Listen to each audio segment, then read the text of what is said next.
Jamie's in the waiting room. All right, I'm just trying to load on YouTube. I'll be right back. Okay.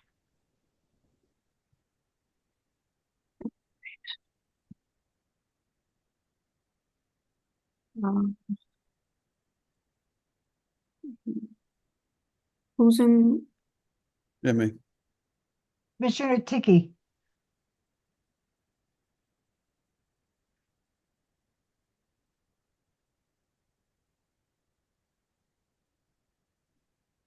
Thank you. Sorry, it logged me out. Yeah, I got logged out too. I don't know what. Okay. Let me in. So, Okay, right. we Geez, are live. We're ready. We're live. Yes. Good evening, everyone. My name is Virginia Harger. I'm chair of the Shelton Planning and Zoning Commission. Today is Wednesday, January 22nd, 2025. And the regular meeting of the commission being conducted via Zoom is hereby called to order at 6:08 p.m. This meeting is also being carried live on YouTube. And I apologize for the delay in starting, but we were having a hard time making a connection. Would everyone please rise for the Pledge of Allegiance? I pledge allegiance to the flag of the United States of America and to the republic for which it stands, one nation, under God, indivisible, with liberty and justice for all.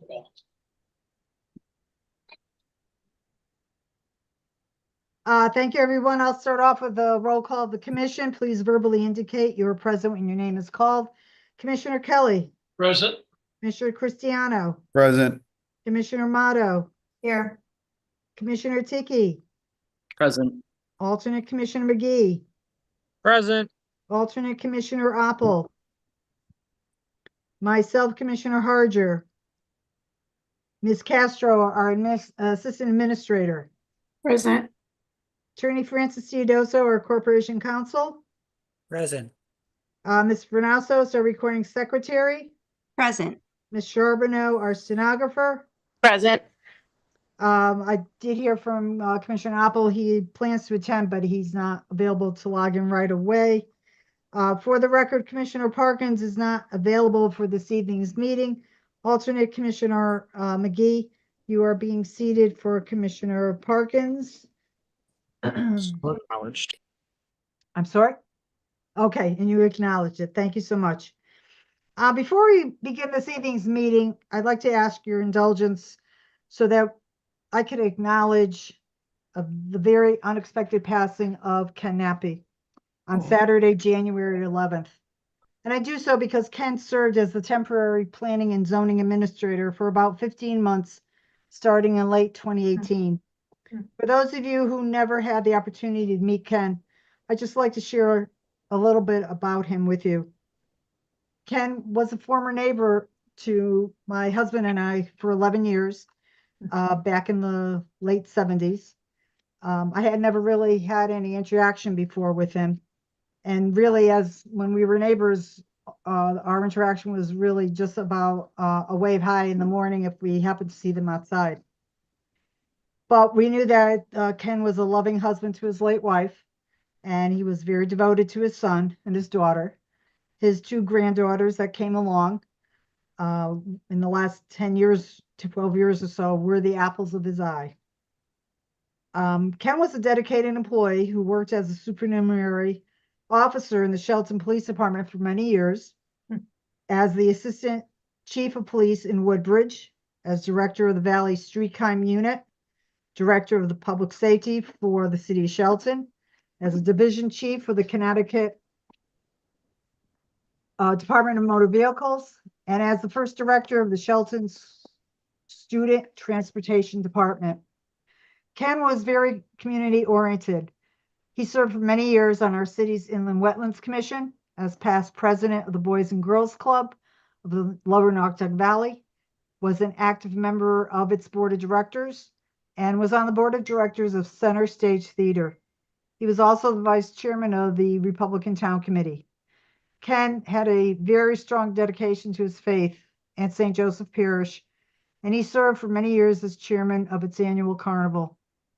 And one day, if you'd like to hear the story of Ken Nappy insisting that I go and get goldfish for to be used as the prize at Kittyland, which I was in charge of, I'll tell you that.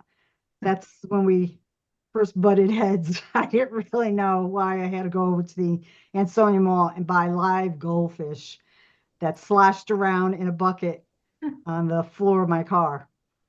But in any event, Ken, I hope you're all resting in peace and you're reaping the rewards of doing so much for so many while here on Earth. So moving on, a couple points before continuing with today's agenda. Ms. Castro will act as the Zoom meeting host, while commissioners will be able to make comments throughout the meeting. The chair asks that you identify yourself so that I can recognize you, and wait to be recognized before speaking to make sure we're not all speaking over each other and to make sure our recording secretary is clear as to who is speaking.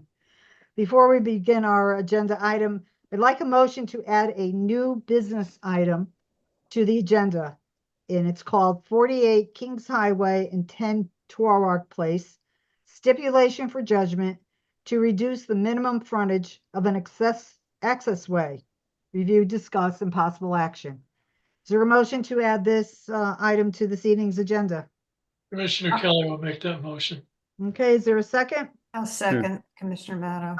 Okay, and on a roll call, Commissioner Cristiano, Aye. Commissioner Tiki, I'm. Commissioner Motto, Aye. Commissioner McGee, Aye. Commissioner Kelly. Aye. And the chair votes aye. Motion is passed by a vote of 6-0. And so we'll begin with new business A, as I just identified. And I'd like to call on Attorney Francis Tedioso to address the commission on this matter. Okay, this matter is a matter that is not a usual topic for the Planning and Zoning Commission. However, the zoning regulations in Shelton allow you to consider the topic that is before you. There is an access way, which is servicing an interior lot. The owners of that interior lot have come to an agreement with the owner of a lot in front of them, which has taken some of their access way away. Your regulations require a 50-foot access way. And because of the nature of the way this property has been held between the two owners and their predecessors over the past 35 to 40 years, the access way has not been 50 feet in width. You have the authority as a Planning and Zoning Commission to vary the width of a 50-foot access way if you think it's in the best interests of the city of Shelton.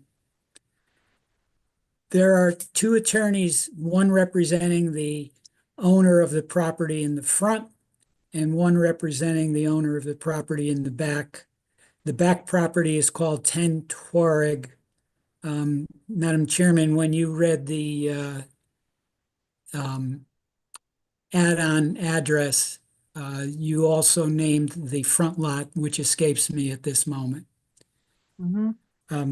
These attorneys are, I believe, part of your audience this evening and can present the rationale for doing this in a little more specificity than I have. You don't need to get lost in the inside baseball portion of it, which they may explain to you, because it does involve claims of law and adverse possession.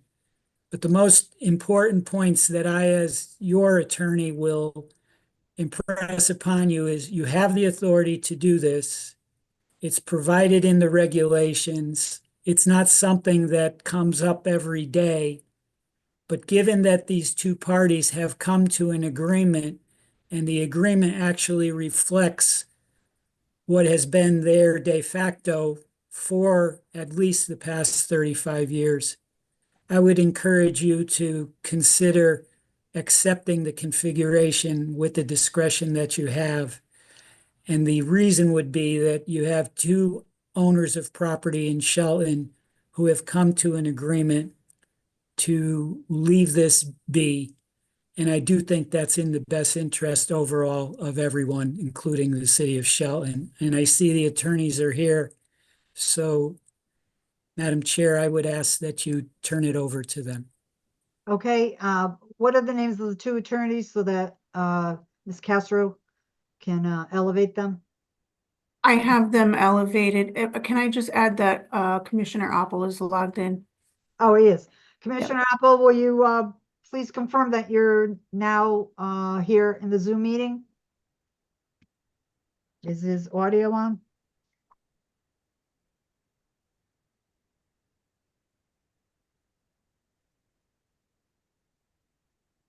Ms. Castro is, He's yes, not. All right, I should be, can you hear me now? I can. Okay. All right. So Commissioner, before we go on, Commissioner Apple, you have joined us as of 6:18 p.m. So Commissioner McGee, you're being unseated. Okay, as the regulations are according to charter, members of the same party are seated. Okay, so at 6:18, Commissioner Apple came in. All right, so which attorney would like to start? This is Michael Leventhal. I represent Sandra and John Gaziorowski. They own what Attorney Teodosio was referring to as the front lot, which is 48 Kings Highway. And Attorney Stephen Walco is also present. He represents the owners of 10 Tuareg Place, which is the rear lot that abuts the Gaziorowski lot at its, I would say, southeasterly side. Mm-hmm. So Are I there can, any visuals that you would like Ms. Castro to pull up? I did provide the letter on January 16th that had several attachments. I don't know if she can put any of those up as I talk, but I can go through what we're dealing with here pretty quickly. Mr. and Mrs. Gaziorowski own 48 Kings Highway. They purchased it in August of 1992. It has direct frontage on Kings Highway, which, as you know, is a city road. Mr. Walco's clients are Felipe and Laisa Diaz. They own 10 Tuareg Place, which they purchased in January of 2017. The prior owner was a Robert and Sarah Block, who had resided there, I believe, for over 15 years. Both of the lots are in the R1 district, which requires a minimum lot size of 40,000 square feet per lot. 10 Tuareg is an interior lot as defined under section 5.26 of your regulations, and it is greater than 2 times the minimum lot size for the district. So it has to comply with regulation 2411.1 by having unobstructed legal exclusive access to the public road, and it has to be 50 feet wide. It has to be 50 foot wide. The access way is comprised of Tuareg Place, which is 12 feet wide, and then 19 feet on the northerly side of Tuareg, which abuts my client's property, and part of which they have claimed by adverse possession, a very small sliver of that, and 19 on the southerly side, which gets you to the required minimum.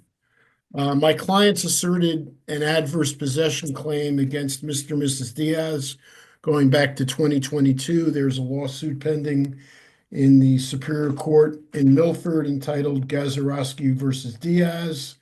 It has a 2022 docket number, and they claimed a very small portion of the access way. And I think if you scroll down to my 5th or 6th attachment to the letter, you'll see the survey that we had prepared. Mhm. Right, if you stop there, that's map 1192. And if you scroll down, you can see the access way. It says driveway. I don't know if you can make it out, but that's Twarog Place. And if you go to the next attachment. Okay, so this is the survey we had prepared by Jesse Judson of Horbell and Judson in Ansonia. The shaded area, as depicted on the survey, depicts the area that we're claiming by adverse possession. It is basically abutting a substantial area of grass that then abuts Twarog Place. So it's a sliver of land. It's not directly abutting Twarog Place. My clients believe they own that sliver of land since they bought the property in 1992.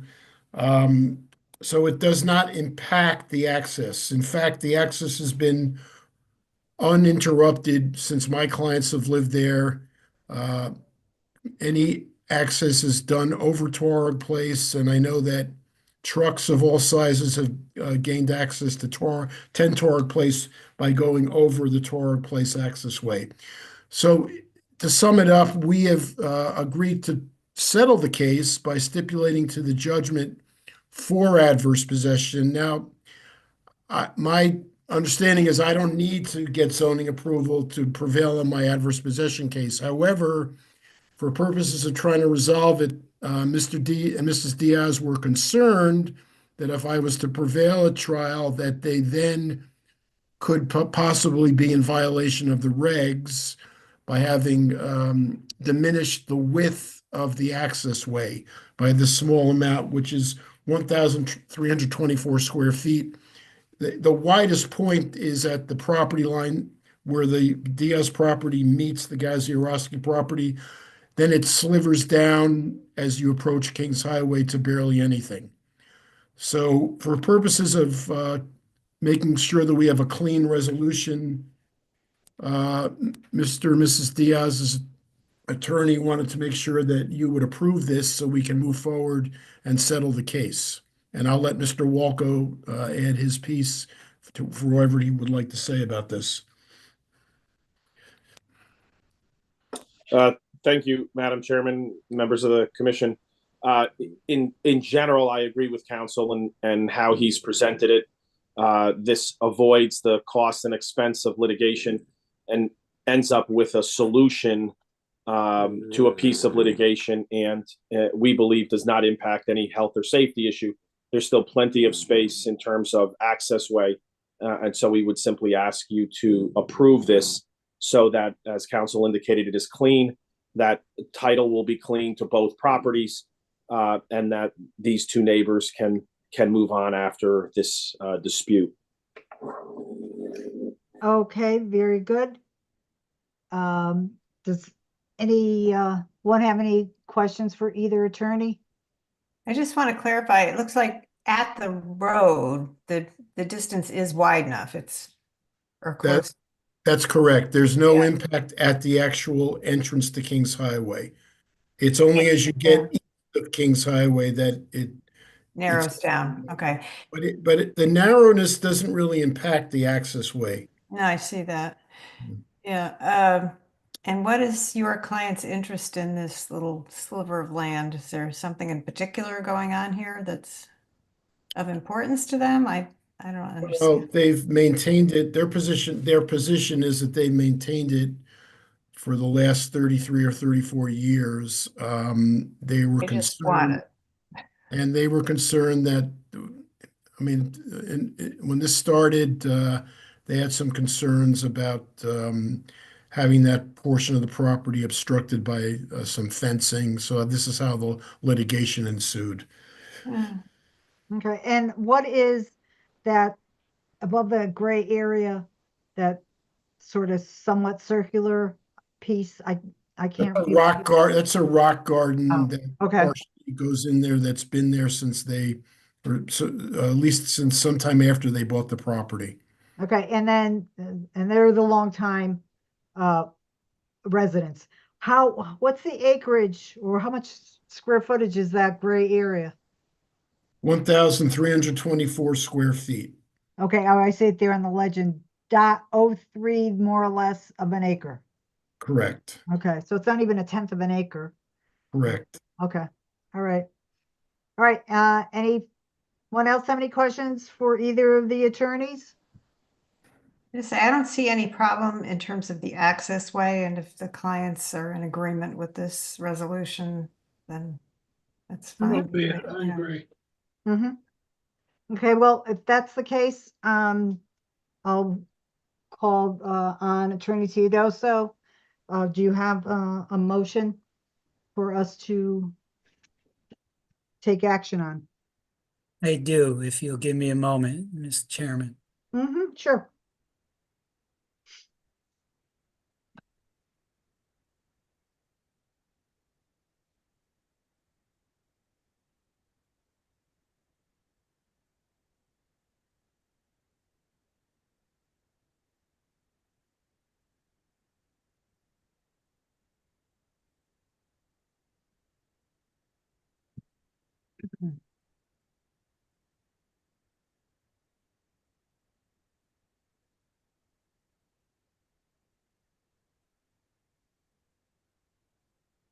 Mr. Chairman, can you hear me?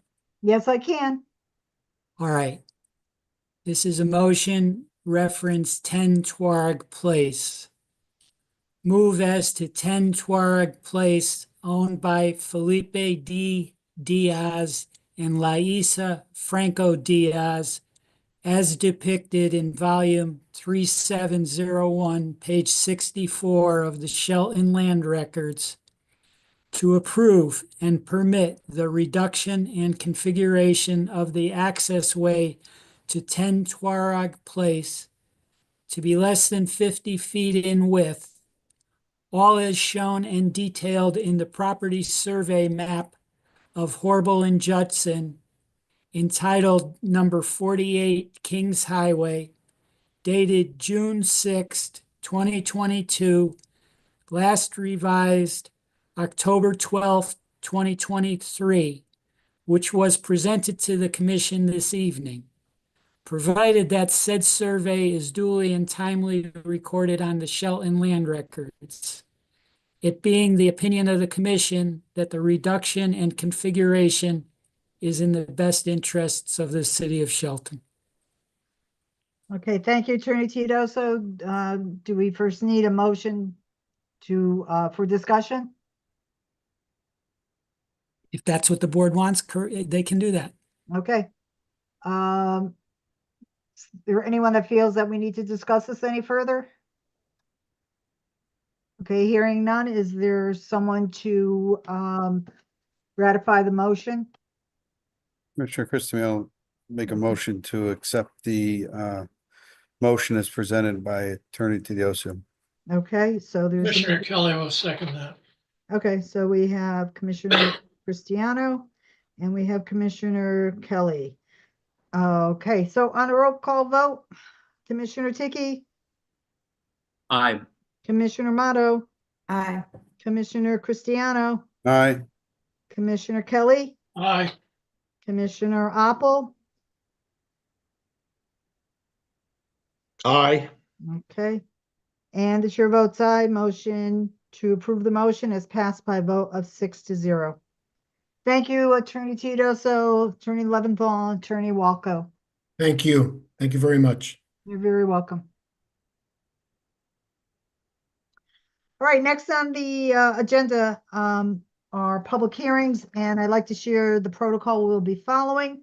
Staff will indicate if any written comments were received from the public no less than 24 hours before the start of this evening's meeting. If written comments were received, they will be read into the record. The applicant and or its associates will make the presentation. The commission can ask questions during the presentation or at the conclusion of the presentation. The applicants and or associates can answer commission questions at the time presented or at the conclusion of the presentation.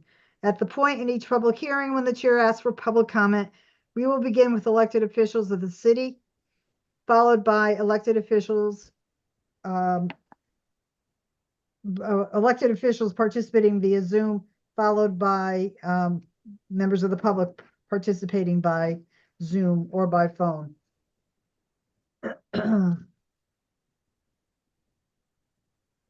After you're recognized, please state and spell your name and state your address to assist the recording secretary and stenographer when doing the minutes and transcript of the public hearing. Each speaker has 5 minutes to present comments which should address specific criteria of the zoning regs, the merits of the application, and be new information, not a repeat of comments presented by a previous speaker.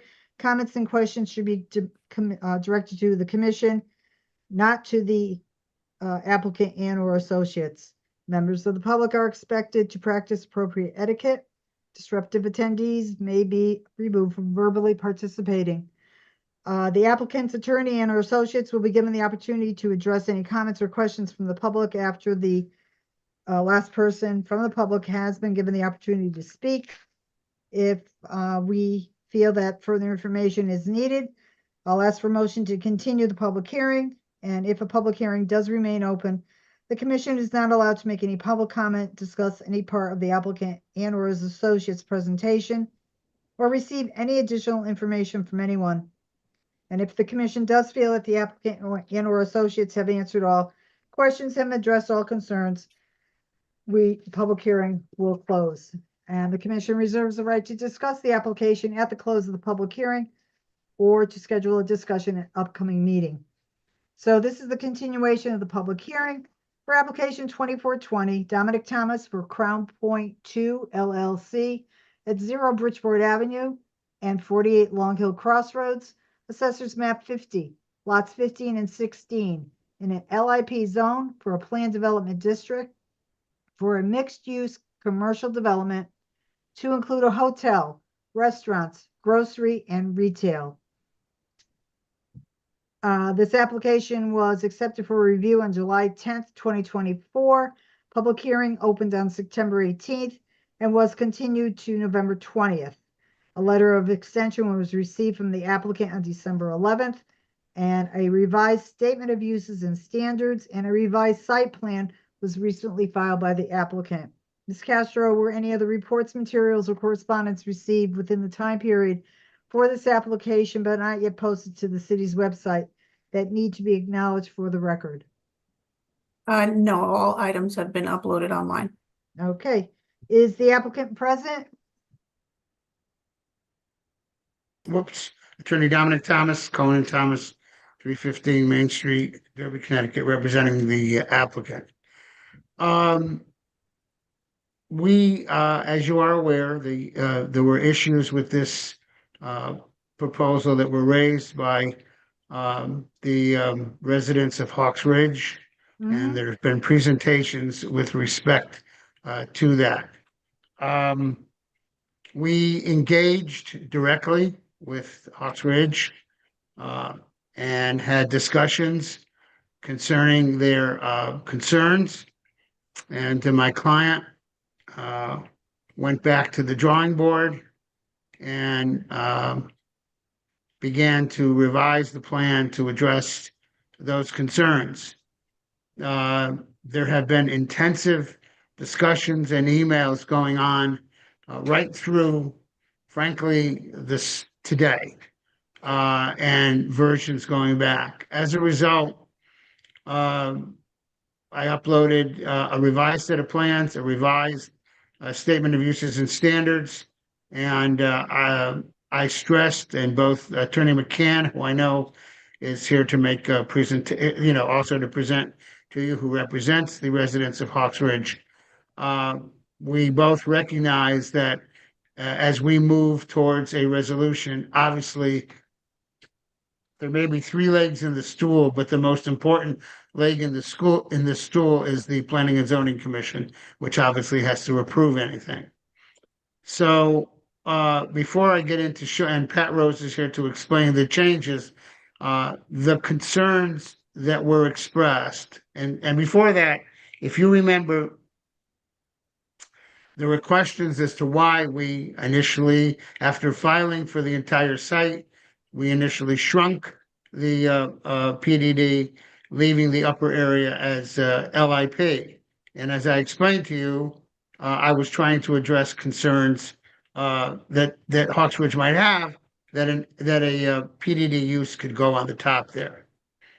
In addition to that, early in the presentation, we were able to present to you the approval letter for the state of Connecticut DOT right of way to be sold to my client. As a result of the negotiations, the PDD is now encompassing the entire property. What were the concerns as expressed by Hawks Ridge? Well, the concerns were several. The most significant appear to be the access for construction purposes off of Long Hill Crossroads. They were concerned about the most southerly pad.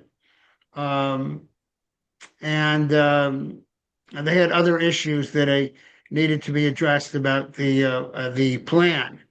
And most importantly, how fast construction access would be in another area off of Long Hill Crossroad. And my client, while willing to address the concerns as he was, pointed out to them that one of the biggest issues is this project, which is sizable, has, as you know, an enormous amount of off-site traffic improvements that will be required by OSTA, and the application is actually before OSTA. So as a result of that, what evolved was a plan that removed, and you'll see it in a second, that removed the southerly pad. And removing a pad, I'm going to be very honest, as a serious financial consideration to the developer, but it removed the southerly pad. It strengthened substantially and enhanced substantially the buffer with green giant arborvitae along Long Hill Crossroads.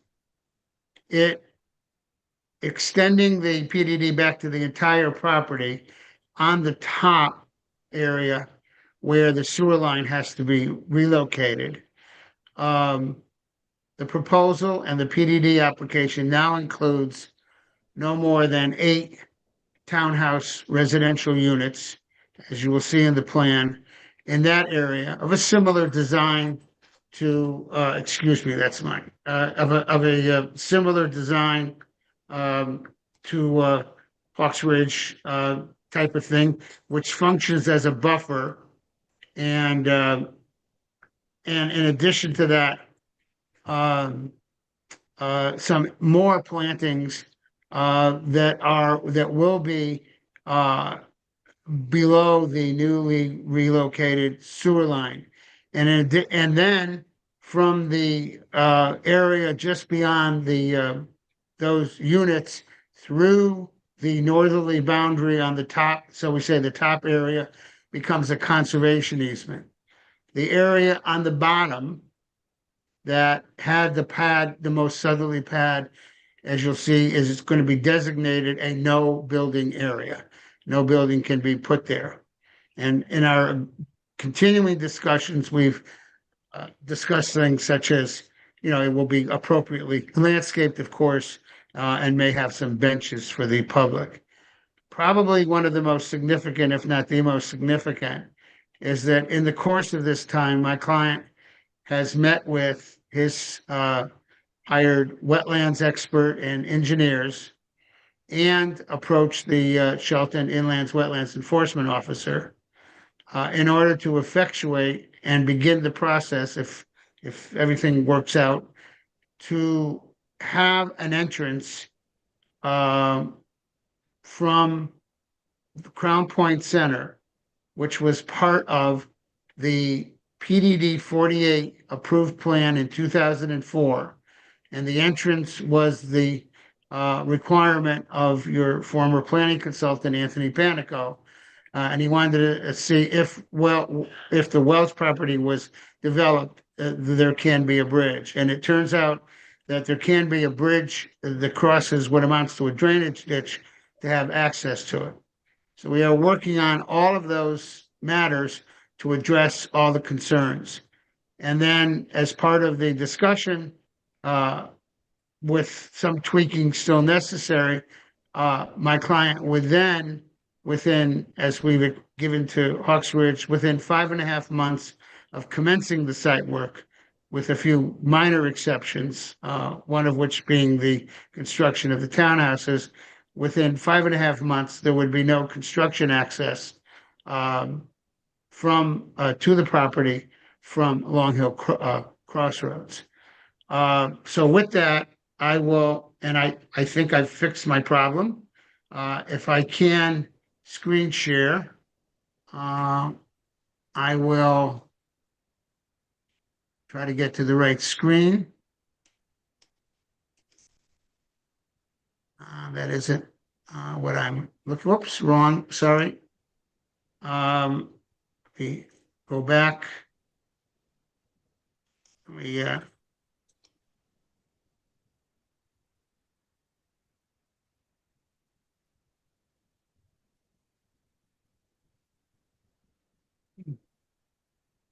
know what is okay. Are you able to see my screen now? Part of it, some of it's blanked off. Just has 4 lines on it. Just a folder.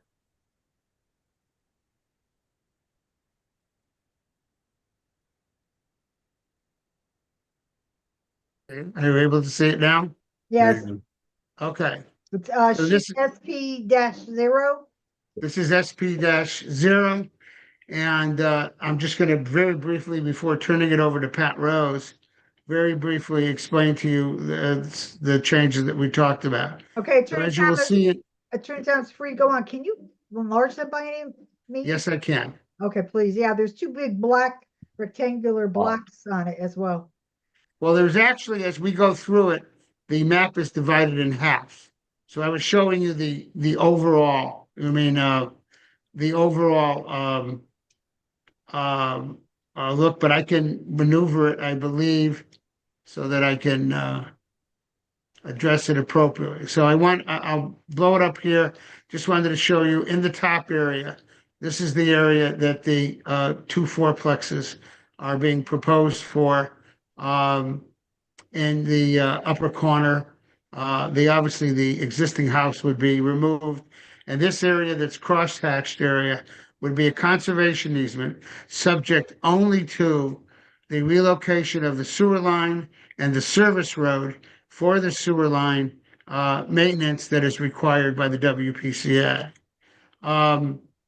This is the area where there was a pad. The pad is gone, and it's a no buildings area.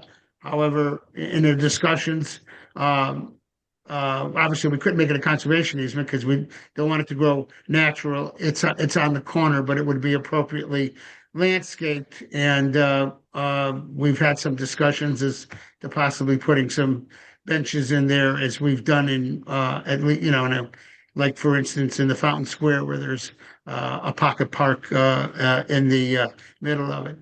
Then there was the most major change in the buildings was the redesign of the grocery and the retail to combine it together.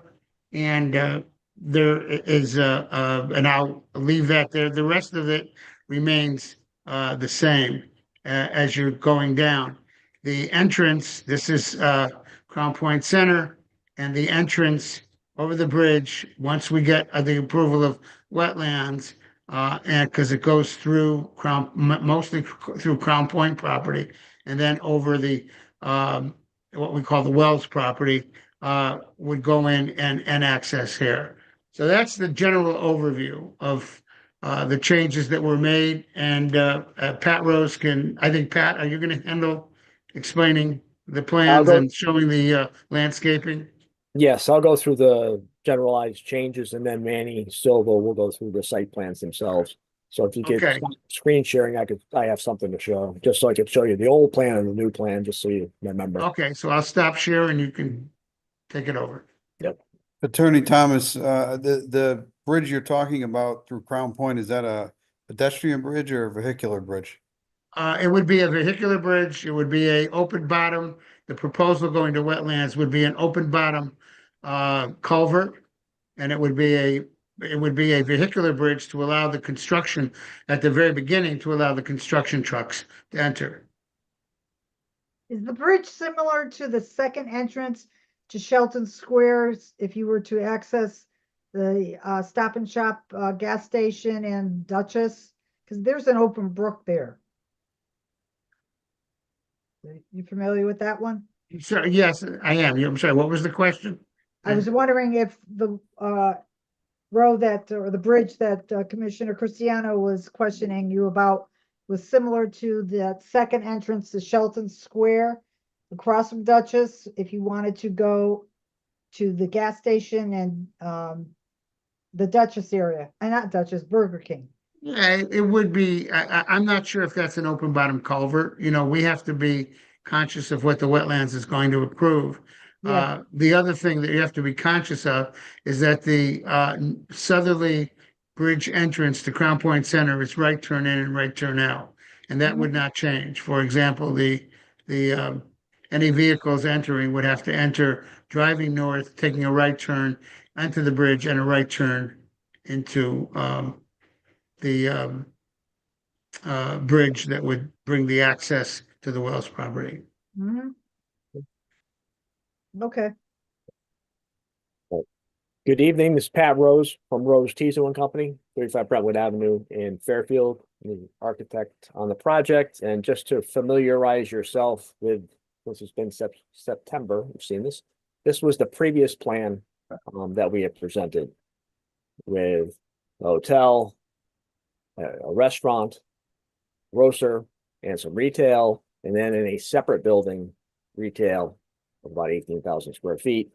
And then these are the two restaurant pads that were on the southerly portion of the site. So go to the next. Shrink it. Let me see it.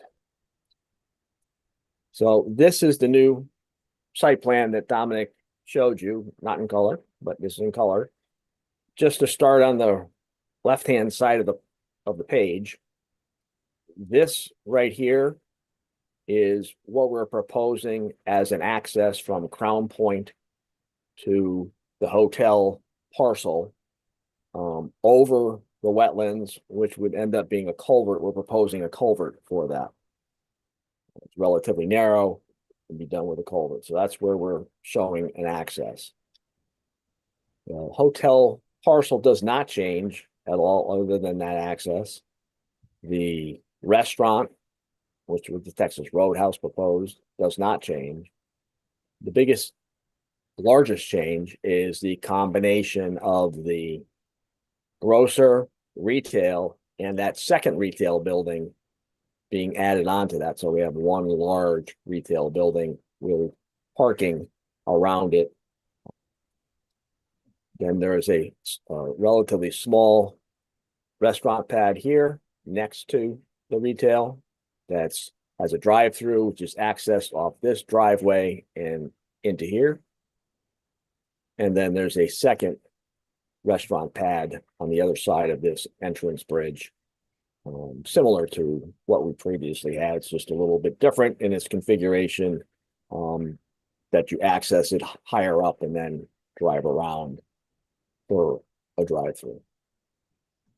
So the other things that we've done is we've added these 8 townhouse type units in 2 4-unit buildings, which is accessed off of Long Crossroad. We have, in our discussions with everybody, added screening all along Long Crossroads with green giant arborvitae, and also along the top of the retaining wall, between the retaining wall and the sewer easement. We've added screening here.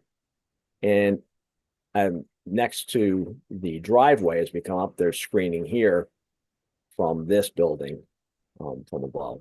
So try to hopefully meet everybody's requirements to be able to screen the Hawks Ridge property from the development as best we can.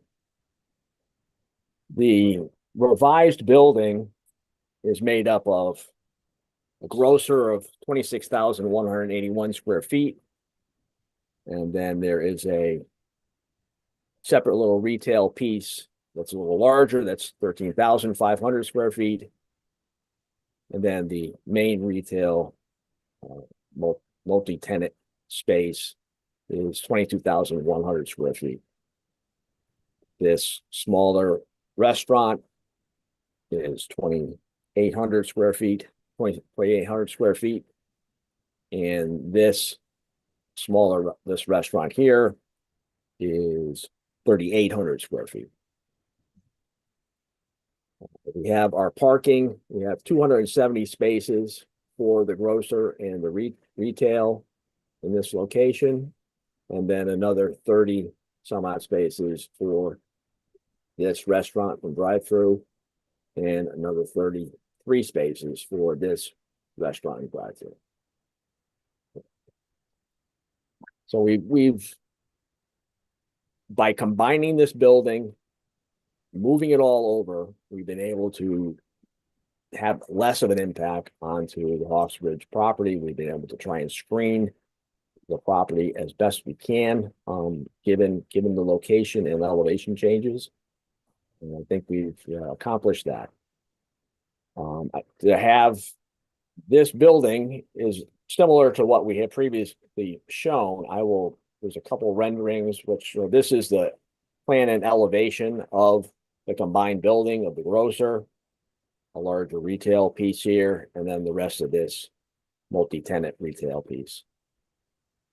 So the way this was designed previously, these two buildings were similar in design. They meld well together. Materials are relatively the same. I'll show you a rendering of that. It's the hotel, Texas Roadhouse, which you've seen. This is the rendering. Let's see it all. This is the rendering of the grocer with the retail spaces going off to the right. See it all. This goes all the way down the length of the building. You can see that it's a brick on top. We have stone at the bottom of these columns, and then ethos columns in between. Go to the next one, and it shows it a little better. Can you enlarge that, Mr. Rose? That's Yeah, well. And what is the length of that whole building? Probably about, back to my dimensions.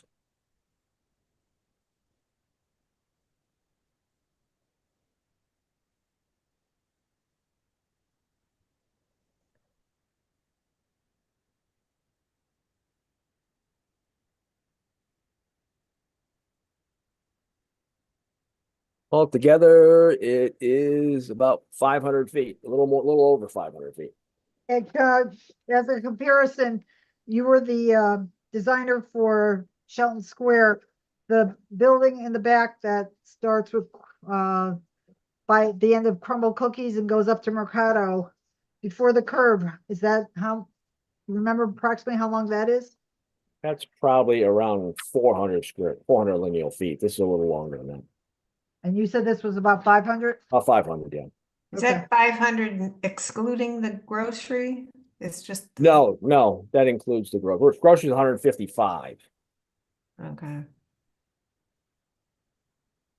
It just does look pretty extreme, that whole length. Yeah, is there, had you considered breaking it up at all? Well, I'm assuming the breakup is what got us into the situation. Right, that This is we what split the building. what we asked for. Right, when you split the building, it takes up more space.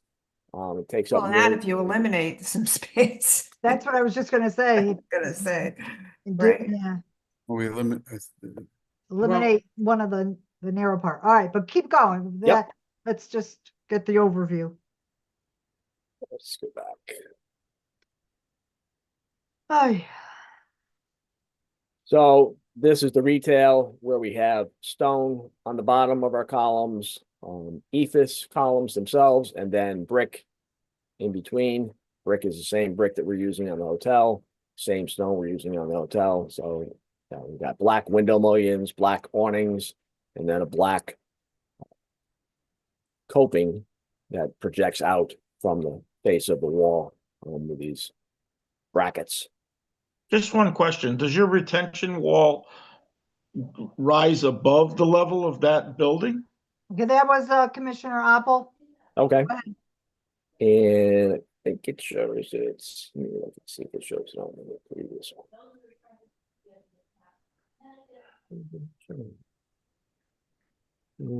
Can't really see.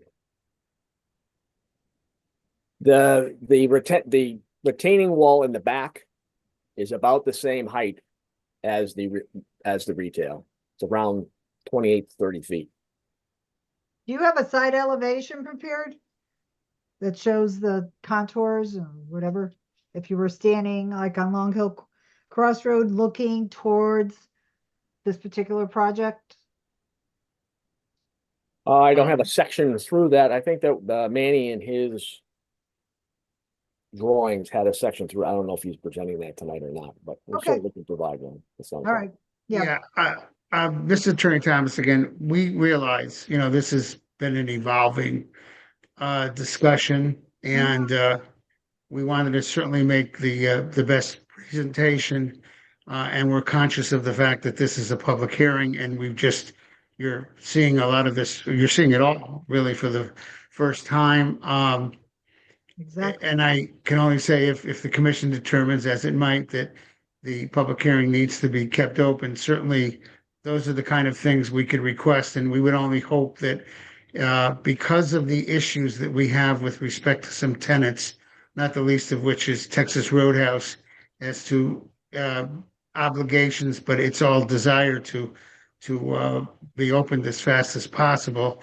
And if we hope that we can achieve a resolution, if we do need to keep it open, we would hope we could have it at the next possible public hearing, just to wrap it up. Because I think once we get the impression as to your positions with respect to these changes, we would easily be able to, in my opinion, be able to finalize the agreement with the Hawks Ridge people. I understand. Commissioner Opel, this is the Texas Roadhouse rendering, and this in this corner is the retaining wall that's behind the building. So we did show it in a couple renderings of that behind it. And is that flat, or after that, or does it slope up? No, it slopes. It continues to slope up towards the Cinto property in the back. Yes. And grade- how far back does it go until you hit the Cinto property? That could be seen on the green, Pat, on the your overall.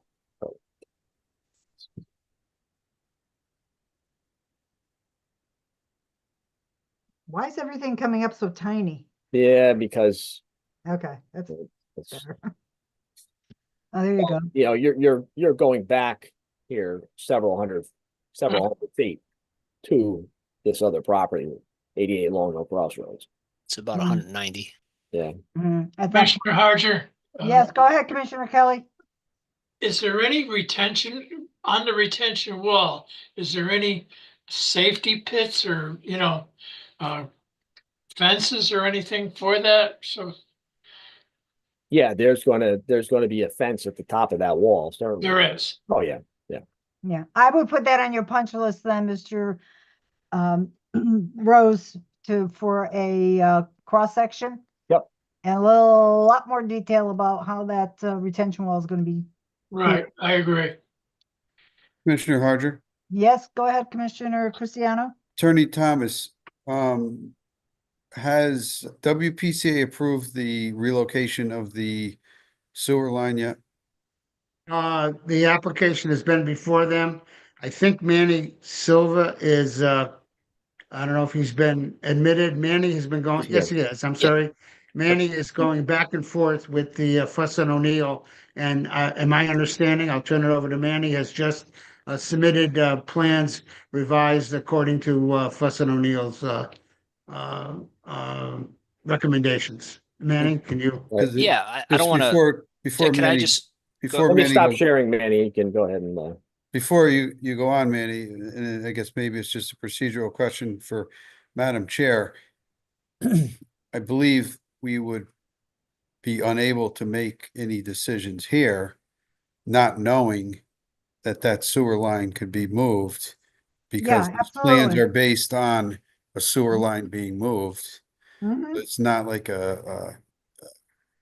know, although Yeah. we presume they're gonna approve it, I know that's a long and ongoing process that's not done. So I would be remiss to approve designs with a fixed structure not being approved to be moved. Yeah, this is, keep in mind, this is an initial concept Right. plan application.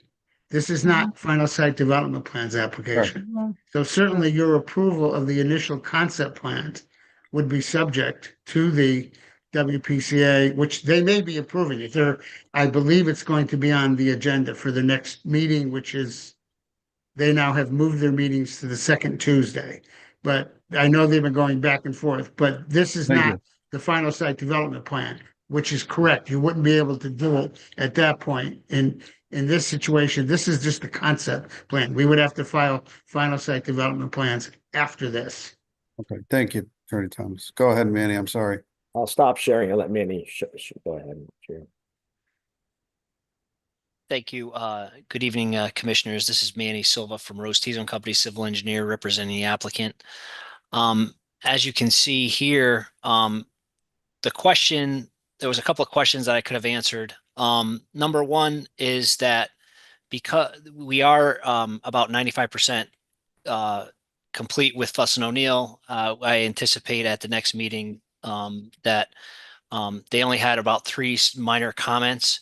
One of them was that that they want a gravel access way over the pipe. That's why we're showing a kind of a gravel access way that comes out to Long Hill Crossroads now, and that they want the cover of the pipe to be no more than 15 feet. So, kind of to answer the question Commissioner Kelly had, the site now will have the residential portion here, then it'll step down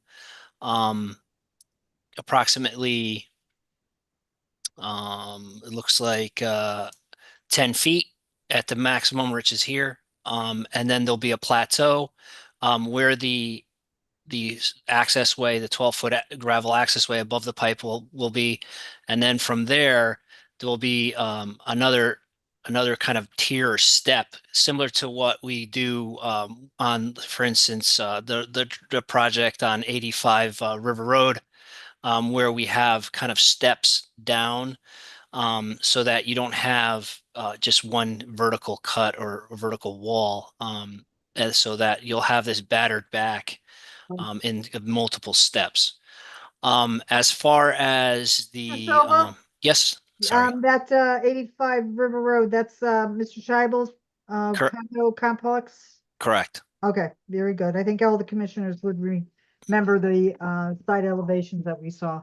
That shows. Yeah, so in that one we step back kind of the rock cut so that if there was any kind of anything coming off of the rock, ice, or any kind of boulders that we caught in these kind of tiers. And in this case, it's kind of it's that, but exaggerated. So the tiers are much deeper because we have this relocation coming across the back of the property. And that will be kind of a flat roadway that's made out of gravel. And then it'll come up and then down to the gravel driveway, and you come across and then down this retaining wall here on the backside. Again, those will be broken up into approximately 10 to 15 foot tiers. And then the other question, That 10 to 15 feet wide or deep? height wise, and then width wise will be around For instance, there'll be a 30-foot width section here where the pipe is. So it'll come down 15, go over 30, and then down another 15. Okay, But I can do a section through that to kind of that would demonstrate be that. helpful. And then there was a question on as to what these culverts will look like. So the culvert here on the side will be similar to this here is a concrete open bottom culvert. The height may vary, of course. And then the bridges that are crossing the brook, the main three bridges will be here. These are conspan. Basically, it's a precast arch with flank walls. Mr. Silva, hold on a minute. Commissioner Tiki, I'm getting a message that you need to leave the meeting. I think he has left. Ricky's left already. Yeah, okay. So I have to see Commissioner McGee. Commissioner McGee, are you with us? I'm here and ready to go, Coach. Okay, so excuse me. So just for the record, Commissioner Tiki left at 7:07 and Commissioner McGee was seated in his place. All right, sorry, Mr. Silva for the interruption. Go right ahead. Sure. So the three main bridges that are crossing the brook will be of this type with a precast arch, and then you can kind of see it here. Then it gets backfilled with aggregate, and then you'll have basically a bridge that you won't even see it as you're crossing over it, but as you can see, the areas below it are unaffected because it's a clear span. How high is that arch at the highest point? They're going to be varied. I think the highest one is the one that's down here at the bottom. Hold on, next page. Here we have one that's about let's see, this one I think is at 152, and this one's about 152. This one's about 12 foot high. That's the highest one. And then the one on the other end is the lowest one. And this one is much lower. I think it's about 6 feet up above the brook. So you'll have kind of similar to this one here, I would estimate. That's probably like actually this one's pretty tall here. This is probably as tall as the tallest one's going to be. The top of the bit where the fence Yeah. is, or the bottom of the top part of the arch? So the 12-foot difference that I said is from here to the surface of the creek itself. So Okay. the arch itself, they're generally like 6 foot, between 4 to 6 foot. You can make them as tall as you want, but Yeah. in general, these are only about 6 foot above the creek bed itself, and then we just fill the rest of this with aggregate and build the road on top. Mhm. And let's you have the see. fencing and all that kind of Correct. stuff? Yeah, it wouldn't be wood like this one. It'll be a guardrail with a different type of fencing, Guardrail. usually Okay. metal. Let's go back to the drawings. Is that black guardrail to tie in with the other architectural features? Correct. Okay. Correct. This to be similar. Again, and then there was the other question about the length of the building. The length of the building is approximately, as Pat said, a little bit over around 500 feet, and Fountain Square is that main retail building, so around 450. I measured it while you guys were talking. Okay. And as you know, if you add on the patios on either end, it gets around to that 500 feet. Again, just to reiterate, this is the same team that basically developed Fountain Square, and working with this commission, I think we created a really good project over there. I think I know that we get accolades from all over when they about that project. I just wanted to let you know that that's become kind of the poster child of how to develop a site like that. And I'm happy to report that the same team is working on this project here. Mhm. Again, as Pat said, we have that low culvert bridge that will come here as an access way to bring construction trucks and things of that nature instead of going through Long Hill Crossroads, at least for the next 5.5 months. And then 1, 2, and 3 is the clear span, con span bridges. Again, Pat was detailing that we have now a continuous retail building, and the grading is somewhat similar to what we had prior, except now with the combined retail building, we're able to grade some areas. So we have retaining wall here as we had in the previous application or previous proposal, except now we're able to lower a lot of these retaining walls here in the front and eliminating retaining wall here. We could just grade it because now So, yes, sorry. anyway, I'm making that hand a different color than white. It's Yeah, hold on, let me see. on the sheet. Let me see if I can make the cursor different. And just describe, you have one driveway going in, one driveway going out, or whatever. Okay. The one that's the northern driveway, that looks like one lane in, as far as I could tell. Correct. So this is go back to the site plan. The cursor isn't a different. I know, color. I gotta change. How do I change the cursor? When you move it and you're going back and forth, it's sort of hard to keep track. I know. Where are you? I should make like a big Mickey Mouse hand or something.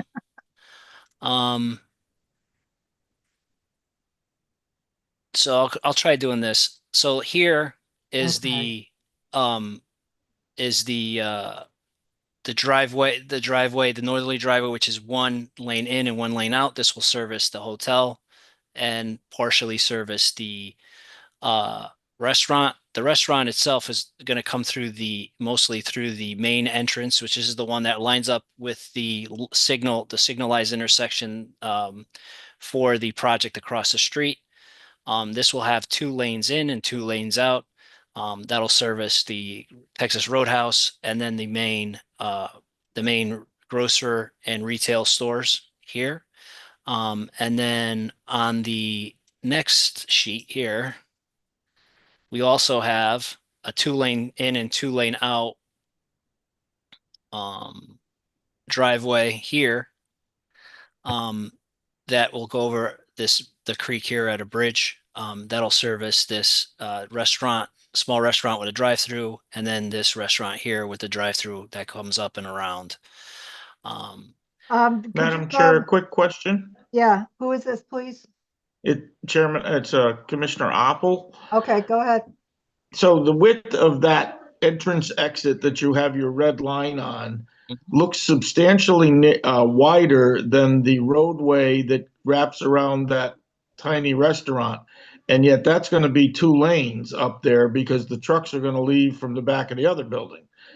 Are you concerned about congestion there, particularly if the drive-through window backs up? So we don't know what that user of the restaurant is. If it is something that is going to require a large queuing lane, i.e., like Chick-fil-A did for a while. Like Starbucks needs now. Right. So the Starbucks actually comes out, should have had more queuing. But the something like that would be in this sector here, and obviously in the final development plans, we would tweak that to get a larger, queuing lane in this area. This would be something that would require, has a drive-through. We don't know what the user is, but it may not require a drive-through. But if it is, it'd be one would have minimal usage, kind of similar to Panera. I would say Panera has a drive-through, but it's seldomly has a queue in it. Doesn't have the volume, is what you're saying. Correct. There are users that have low volume and they still have drive-throughs, right? And I understand that, but the roadway that goes from the hash marks that are parallel to Bridgeport Avenue up around looks substantially narrower than the roadway that enters onto Bridgeport Avenue. Correct, because this is 4 lanes, right? And it has an esplanade, as your previous planner would always require us to put in. And then this here is 24 feet wide. So that's more than enough space to get multiple lanes. And then depending on what this user is, This definitely two-way traffic for trucks easily, as trucks only require an 11-foot lane in each direction. And then we made this throat a little wider so that the turning radiuses can work for the truck traffic in this intersection. What's that squiggly right there above your cursor? What is that? That's a crosswalk, painted crosswalk. And where are there sidewalks? Right, there's one that comes right here. Yep. I'll mark it. Hold on. Yep.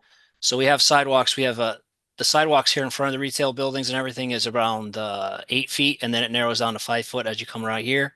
Yep. And then you cross to here, and then there's a sidewalk that comes to here, Mm-hmm. and then that crosses this crosswalk to this retail building. So we're trying to create pedestrian interconnections throughout the property. Mm-hmm. Obviously, this one's more of a kind of a satellite. It's kind of the farthest away from everything. So we were trying to connect it with the various crosswalks and sidewalks. Right. As far as the circulation for trucks, the 24-foot wide driveway that we're giving back here is more than enough for vehicles to, trucks to come by. And again, once we know what this user is, we can finalize and make sure that all of this works. Again, if it's a user that's a low drive-through usage, or it may even be zero, then this would work. Anybody with a high turnaround and drive-through would most likely come into this pad, and we would configure it to accommodate their requirement for a queuing lane. And that particular building that's over there on the right, that could be turned. Yeah, it could be here. It could be. I mean, that building could, anywhere within this area. I mean, it could be here, right? Mm-hmm. And then the drive-through come around like this, so you'd have a very large queuing lane. Yeah. Or But that's the concept that there would be something down there with that would be food related, so to speak. correct, because this is the most visible portion of the property from Bridgeport Avenue, so it'd be the most marketable for that type of user. Yeah, it's not as if there's going to be a bank there with a drive-through. No, the bank would probably be like here, right? Yeah. That's where you would envision it. They don't need to have this vision from the corner, and they could operate back here. I mean, we're calling it a restaurant now. It could be a bank. Yeah. Um, Could be a dry cleaner with pickup. correct. Yeah. They're doing that now too. That's right. So it could be an Amazon, Amazon locker, where you come and get your Amazon packages from the drive-through. So Can you shift back to that other sheet? I like to see how that rear road wraps around. So it comes around the back here and it does not dead end. There is a. yeah, goes out continuous down. circulation right out to the other driveway. Okay. So that's kind of the intent. We do think about these things, because when they become a problem, it becomes our problem. So we want circulation around the back of these buildings, so that would be the loading dock area for the retail and the grocer back here. You have one here and one here. Attorney Thomas, I think you would be the best person to ask. Why is the applicant including residential up in the back? Well, once we made the changes and the consideration that has to be made is that if you recall, the offsite work is quite substantial. In addition, we were adding another bridge, which is a very costly item, but to accommodate the issue and making changes to the site plan that incurred greater cost. Are you talking about site preparation work? I'm talking about the offsite work. It's site preparation work. We now have the other bridge that we're going to do, the culvert from the other side, but with all of the other issues, and especially considering the fact of the enormous cost of, if you recall, Mr. Sullivan's presentation of the offsite. But in addition to that, in addition to that, the discussions were what would go in the back. If you didn't, if it was LIP, it could be subject to small industrial buildings, which were not something with which could be something with a higher traffic in and out that was not suitable for Hawks Ridge. I'm saying not suitable, not something that they would desire. Secondly, if you move the line all the way to the back, then theoretically the area in the back could be used for some of the uses in the PDD. And it was determined that this type of in the discussion, and it is also financial for my client because he's got to pay for the enormous offsite traffic improvements, which stretch all the way down to exit what is now, I think, exit 11.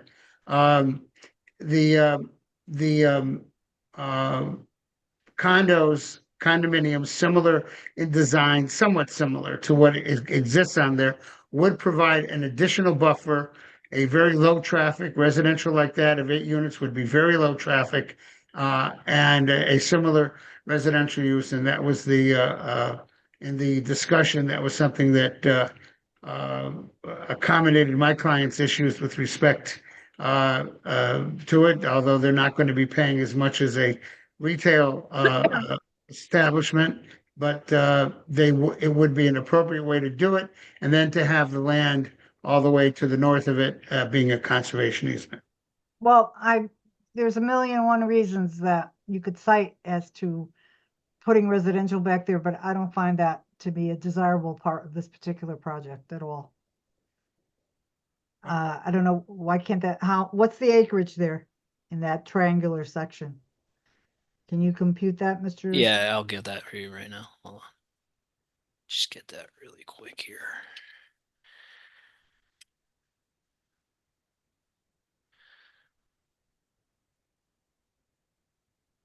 I don't know if you can see this, but Yes, we can. oh, wow. You see the kind of the back office workings here. There you go. You're a wizard with that.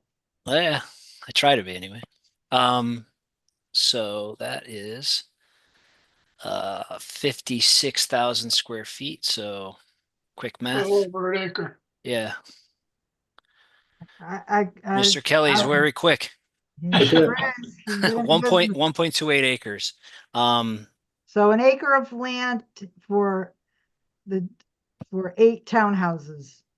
I think Mr. Harger, that was my question too. What was the thought behind putting townhouses up there? That's But that's good. Maximizing the Again, space. it was part of But our that's given discussion. back, but that's given back that land up top to the north there, right? I'm assuming that was put into consideration. Yeah, that's all conservation easement. Right, so it's not just looking at 1 acre, it's looking at the whole upper piece. well, Right. And that's a balance. probably 2 Those acres, residential 2.5 units, acres. the residential units is a balance opposed to putting a light industrial building up there. Is that what you're saying? Yeah, But is this one parcel still? So if it comes in as a PDD, it is a single parcel. is that? Now, we made the change to make it a single parcel, and the upper area has that. So but when you were asking what is in the upper area, it's not going to be, it's going to be part of the planned development district. Right. Certainly in the final site development plans, we would create the whole area, upper area as a lot, but it would still be part of the PDD, just like we subdivided Fountain Square, and so we subdivided the hotel and the chili site. And because we're going to have to come in to divide the hotel property out. The hotel property is going to be owned by the hotel.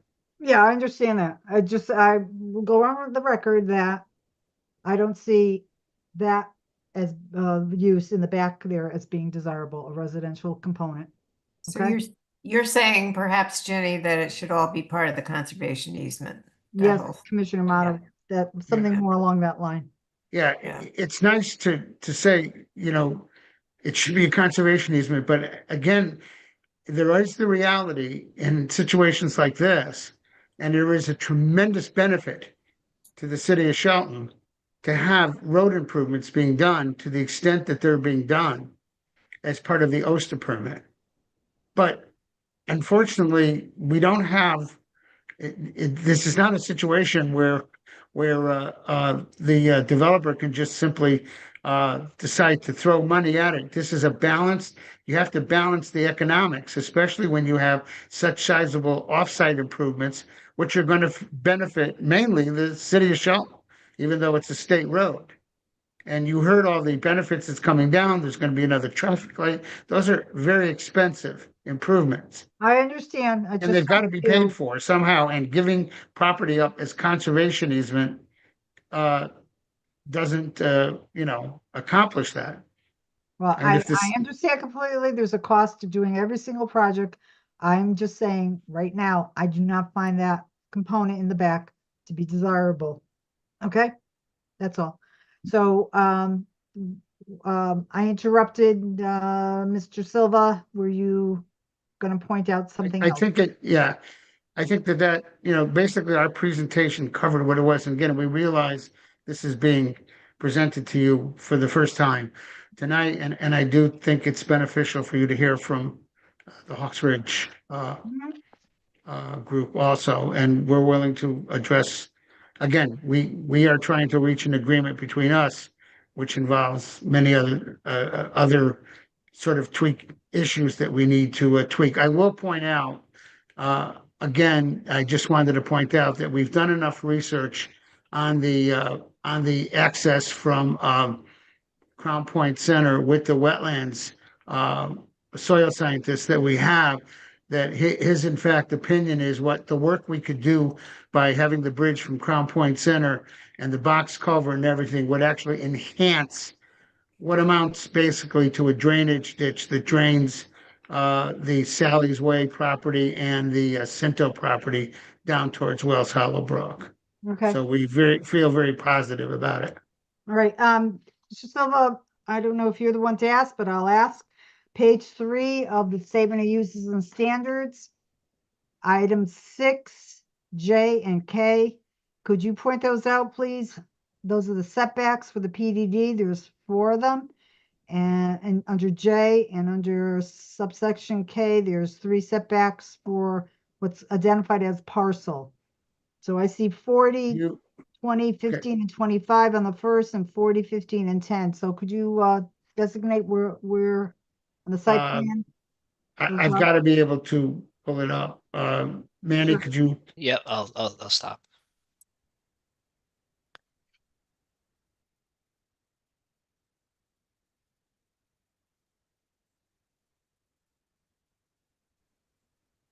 What were I'm sorry, these are in the bulk standards? It's on page 3 of your Statement of Uses and Standards that you submitted that was revised. And it says area, location, and bulk standards. Yeah. Starts with subsection A is land use, but down in J and K are setbacks for PDD and setbacks for parcel. The reason for that is the PDD is the setbacks from the PDD boundary.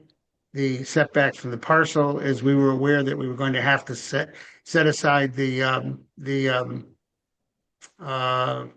hotel parcel as a separate parcel. So I created K is setbacks for that. referring to where the hotel would be located? Well, and any other parcel, they would apply unless amended to any other parcel if you subdivided any other portion of it. Okay, can Mr. Silva point out that parcel boundary that's K3 of 10 feet? Where that is exactly? Well, no, this doesn't reflect what it is. This is the bulk standards. Right. That's you have to have a minimum of 10 feet for. Okay, got it. All right. You got to have a minimum of 10 Right, I feet. It understand. could be more, you know what I mean? But Yeah. in the initial layout of the hotel, you know what I mean? There was a concern on one corner of it. That was Okay. just a standard that you have. Yeah. Right. And Yeah, I certainly, thought this is what you were saying along the way. This is what Right. you're doing. Got it. Mr. Panico, when there was going to be subdivisions of the property. Mr. Panico was always conscious of asking me to make sure you also included the parcel, especially if you were anticipating dividing it out. Mm-hmm. Okay, you give parking, on, page 4, number 7. Does anybody have any questions about that? You're saying, for retail, commercial, office, grocery, and restaurant, 4 spaces per 1,000 feet is the standard, and I think it's on sheet SP-0 that you give all your parking. Right, Well, the that- actual parking is on there. The only thing added here is C, which is 2 spaces per unit plus 2 visitor spaces per unit. On the top Mostly end, all of there's that is actually, in our regulations, isn't it? Yeah, I Excuse just me? want to make Yeah. sure that everybody's aware of it. Okay. Yeah, I see residential units. there's Okay. actually more in the plan, but I Mhm. put your basic regulation in there. Right, right. Okay. You referenced Mr. Panico a couple times, and I'll reference him as well. He always wanted to know. Do you have anything shown on the initial concept development plans where the dumpsters are going to be located? Usually, I don't know, I can ask them, but a lot of times where the dumpsters are going to be located is going to depend mostly on the tenant. I'm not sure whether or not Mandy can jump in to see if there's any actual dumpsters or what the situation is. So for the tenants that we know we have already, we have them located. So we have a dumpster location for the hotel here. Oh, sorry. Come on, you can do it. Selecting stuff. Right there. And then Mhm. we have one right there. Mhm. So those are the tenants that we know. And then for the grocer, typically they have a compactor that comes off of the Mhm. loading dock, which would be here. Mhm. So they'd have a loading bay and then kind of a dumpster attached to one of the loading docks where it has a compactor on it, similar to what you see behind Stop and Shop and some other areas. How many loading docks do you have space for back there where that arrow is? 2? Side, one We side by have side? 25 feet right now. Oh, 35 feet. So that would be 3 of them, right? Hold on. 35 divided by 12. Yeah, just around 3. All right, if they're Um, facing in that direction, then that southernmost entrance from Bridgeport Avenue, if they go up around the curve I think they would come in like this. this way, yeah, go up, forward, and back in. Yeah. Correct. And then go Alright. out that way. Okay, so there Yeah. would be somewhere in the plan specific directional signals or signs. Correct. There'd be a sign Like- here. There'd be a Yeah. sign loading, kind of like they have a Shelton Square. Exactly. Yep. Mhm. They don't come in through the main entrance in Shelton Square. They're directed to go around the other side, Yeah, off of Armstrong, I believe. Or behind that area where I Burger Dutchess. King is. Burger King. I keep saying Dutchess, Burger King. Yep. Yep. Similar to that. They're going to be directed to come through here.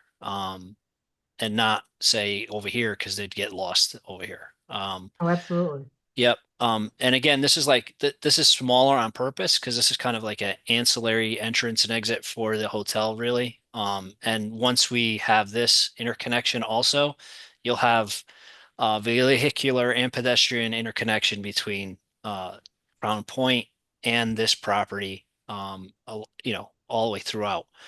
Again, we will have we already have some islands here to kind of have the sidewalks, as you can see, kind of in a linear fashion, interconnecting all the parcels through or all the uses. And let me keep going. Come on. And then, as you saw here, we have that big area that we striped off as kind of like the area where you come into the grocer, and everyone there will have stop for pedestrians, things of that nature through here. This will be a big area for sidewalks. This sidewalk opens up to around 12 feet wide. And then again, we have an 8-foot walk that comes in front of the retail store. And then we'll have interconnection here in front of the restaurant. And again, that's that narrower walk towards this satellite pad out here. As far as the grading, I'll just go back to where I think that's where I left off. Chairman Harger, could I have a question before we get onto the grading? Sure. Commissioner Apple. Did I mishear you? Are you connecting the hotel to Crown Point with a roadway? That's Yeah. only for construction. Right. Well, No, no, no, He just said he was gonna it connect may it. very well, once it's done in crossing, it may very well be it will be a permanent, Right. ability for them to access. That was the goal. If you look at PDD 48, in 2004, the final site development plans contained, as required by Mr. Panico again, contained the requirement, or not requirement, the request that there be an area off of, at the end of, sort of at the end of the bridge, that could allow a connection to the Wells property. As you know, that Tony was very concerned with wanting to have connected commercial centers, so you did not have to go back out onto Bridgeport Avenue. Well, that's great. I was gonna ask So exactly what Commissioner Apple asked. But why don't you put that on the plan? Why is it only shown as a little red box? Why don't you show it as an actual roadway? Because part of it's on the adjacent property, and that has been part of our negotiation with Hawks Ridge, and we have to go to wetlands to get that approval. And so we wanted to indicate that that's what our intent is, to do it, but we still have to go to wetlands. And we are, like I said, we've done the preliminary work. We've met with the Inland Wetlands Enforcement Officer. We've met with our soil scientists. We've met with the engineering. We wanted to make sure there was nothing that made it impossible. We believe it's clearly going to do, and we can amend the plan to show it and say if approved, because it is on the adjacent property, which happens to be owned by a related LLC to the developer on this property. Only half the roadway's on the adjacent property. The other half is on this The other property. half isn't, right, exactly. But we wouldn't show it on this and then ending without connecting. This is the general area where it would be. Commissioner Kelly, you have a question? Yeah, well, why is it negotiation with Hawk Ridge, seeing it's off of Bridgeport Avenue? Because that, one of the key elements was, as fast as we can, come up with an alternate construction entrance, so there isn't as Okay. much construction traffic off of that. Yeah, see, I'm considering it a permanent entrance instead of a construction entrance. The three Bridgeport Avenue bridges are encumbered by that infamous four-letter word, OSTA. Okay.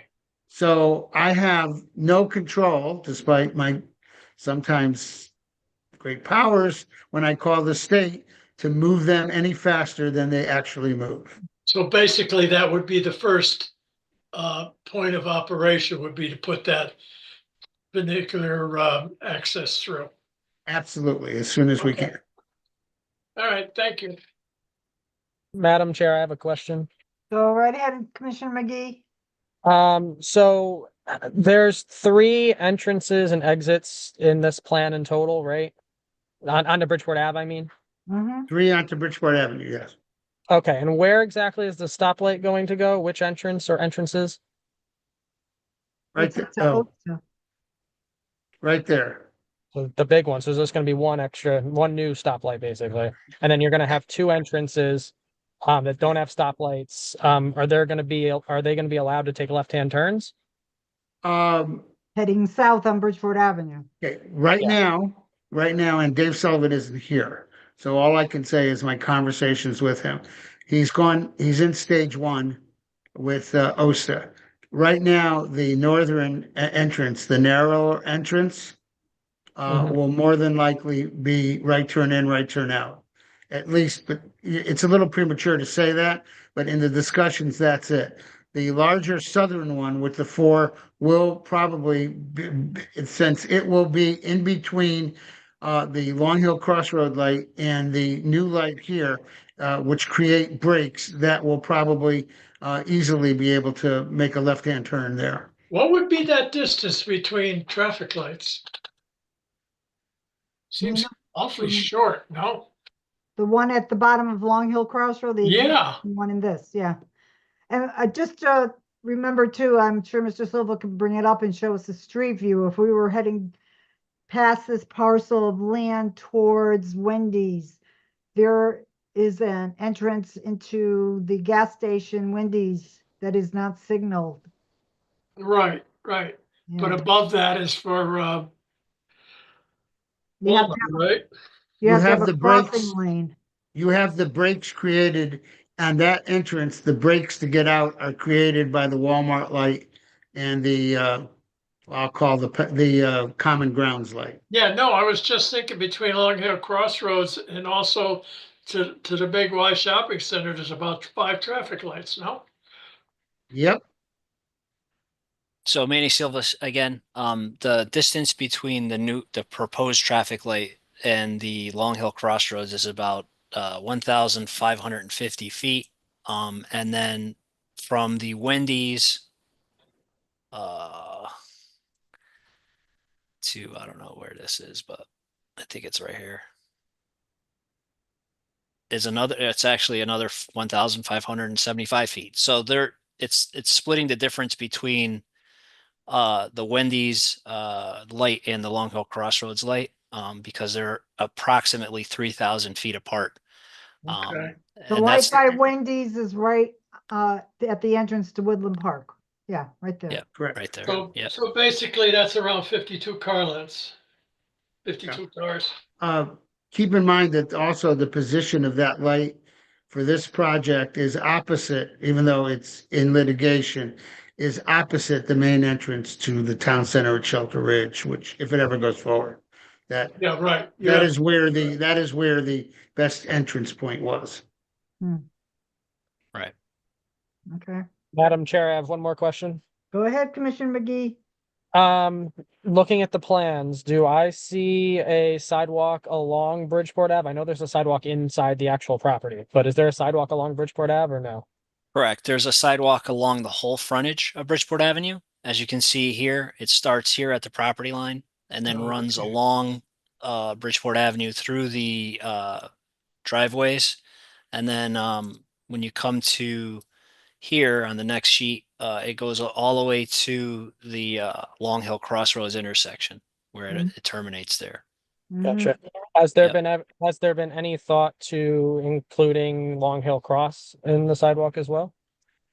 The Long Hill Crossroads is that's the problem with Long Hill Crossroads is that the right of way line is right at the near the curb line. And then you really don't have enough room along with the pole line that runs down, at least on our side of the property, to build one. And the only opportunity I think you would have to be able to do it is on the opposite side of the road. And I'm not sure.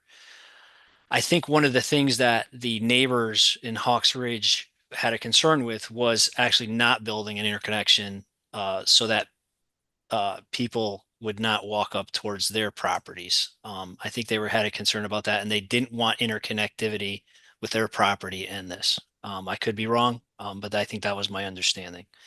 We do have a number of of employers up on Long Hill Crossroad. Their employees may want to walk down to one of these new retail establishments. So.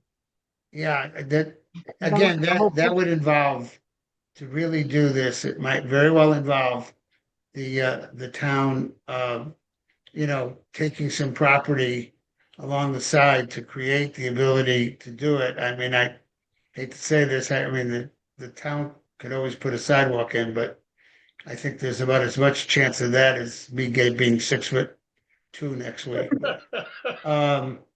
My recollection but anyway, is that yeah, Long I Hill mean, that's it. Crossroads- Again, that's expand, it's very, that we're putting the sidewalk along Bridgeport Avenue, which is the focus. If there wants, I think for another maybe there's another discussion, maybe there's grants. I know there are grants for sidewalks.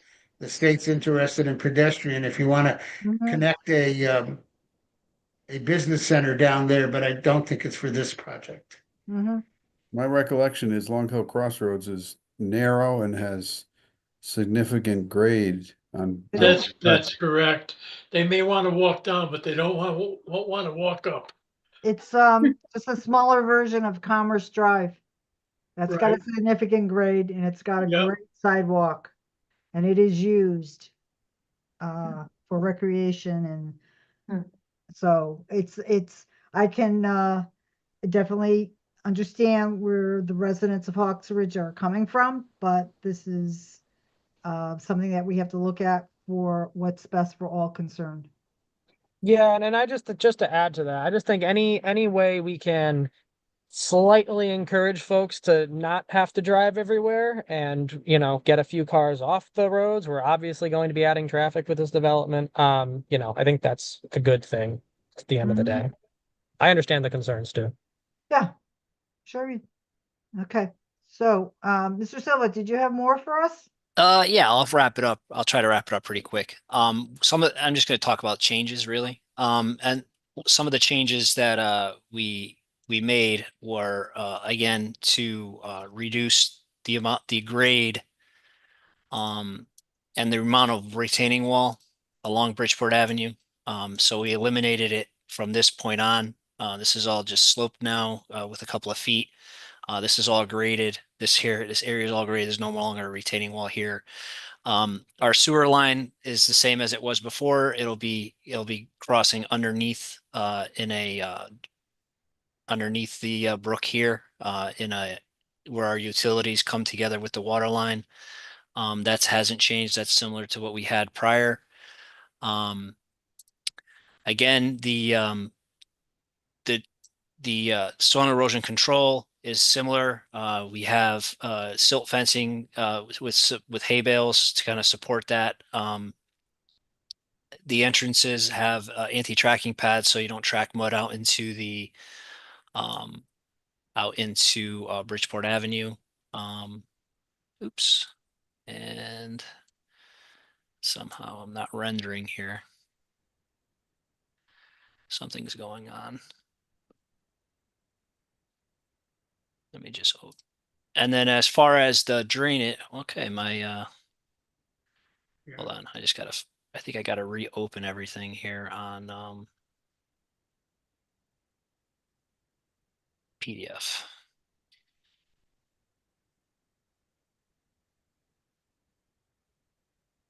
Here we go.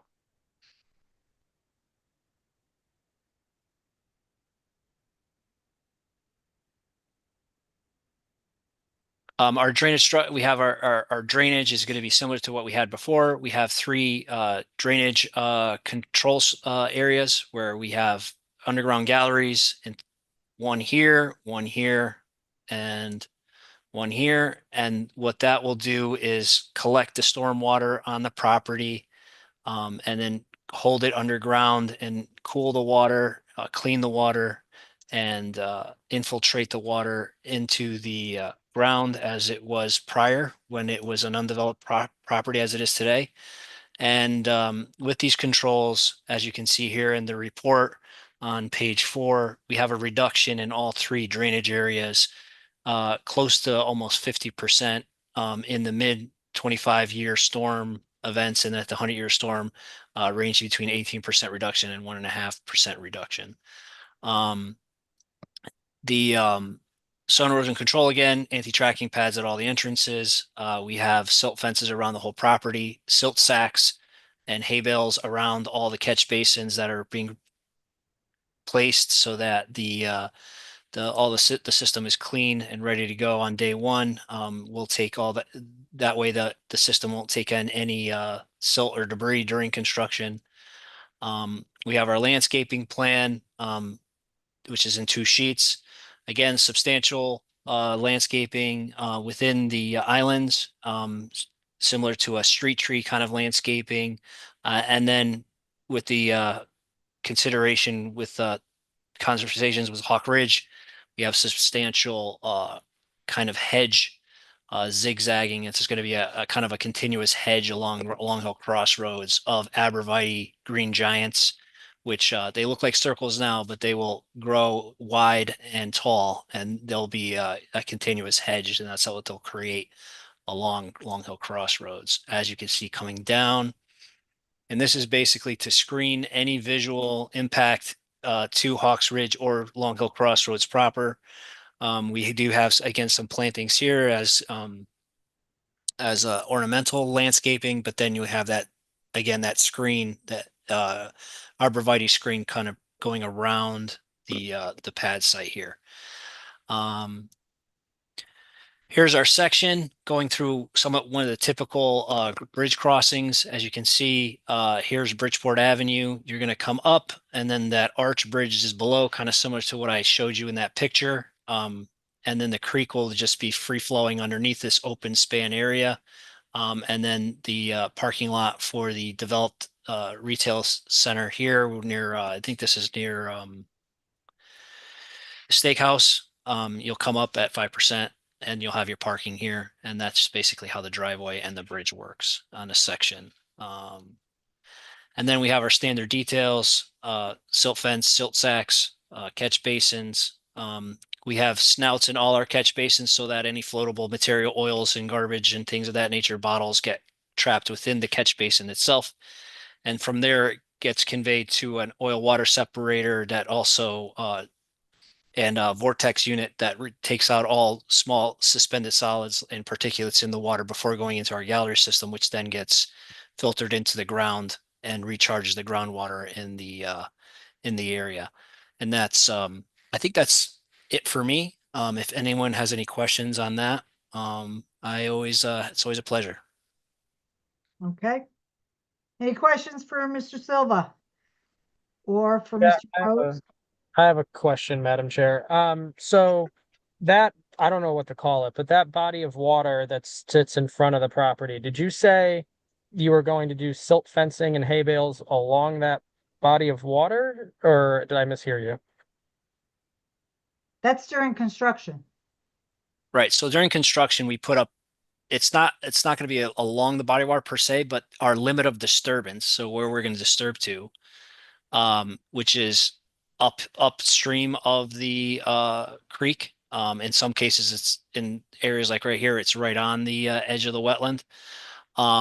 That will have a black silt fence and then a hay bale behind it so if there's any material or anything, a rainstorm during construction that will carry any mud or sticks or anything like that, it'll get caught and filtered through that silt fence and hay bale, so that only clean water will convey to the creek coming off of the property. And also we have these two areas here that I can highlight here and here,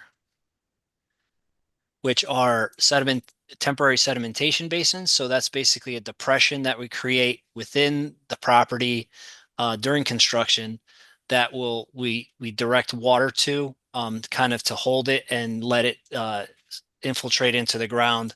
Again, not to allow any sediment or any debris from a disturbed area like this into the brook. We're during construction, one of the utmost important things is to protect any offsite wetlands or brooks or property.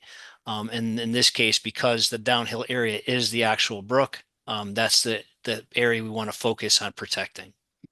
Got it. So then after construction, what's the plan to protect the brook going forward? So once we have our landscaping in place, we have a wetlands scientist that has a planting plan and a kind of a, and once that area is paved and those areas near the brook are stabilized with the wetland plantings and the trees, once that area is stable and has growth, we'll remove all that silt fencing and those hay bales, and then from there on, the area will be stabilized by the new established vegetation or the existing vegetation that was left in place. Got it. Is there a reason why you don't really show that on the plans? Only because that's kind of a wetlands issue, and there's going to be a lot of detail on the restoration and how the wetland scientist had his design for what's going on along the brook here. And that will be presented in front of the wetlands agency, and that's will be in front of them for their approval. And then once we come into the final development plans, we'll have that approval and those plans in place.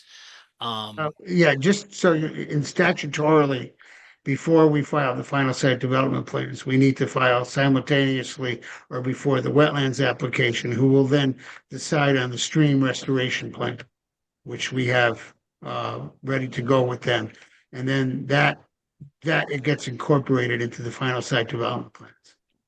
Got it. I really only mention it because I know I think Attorney Thomas, you may have referred to it as a drainage ditch again tonight. I know our conservation friends don't really agree with that interpretation of what that is. So Yeah, they really don't, but in fact, and the state of Connecticut agreed with it, it's functioning as a drainage ditch because there are 5 basically ancient, not best management practices, storm drains draining Route 714 Bridgeport Avenue into it and silting it up substantially. When we're done, the brook will be restored, and there is a strong possibility, and we've talked this with the wetlands person, that at each of those areas where the state dumps the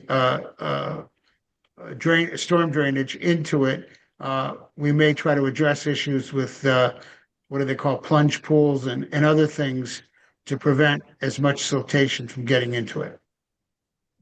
So I just kind of marked off where the current discharges are from the DOT. There's one here, and here, and I think there's 2 more. There's one right here, here on the end. And currently those are just, catch basins to a concrete pipe that just opens up into the brook.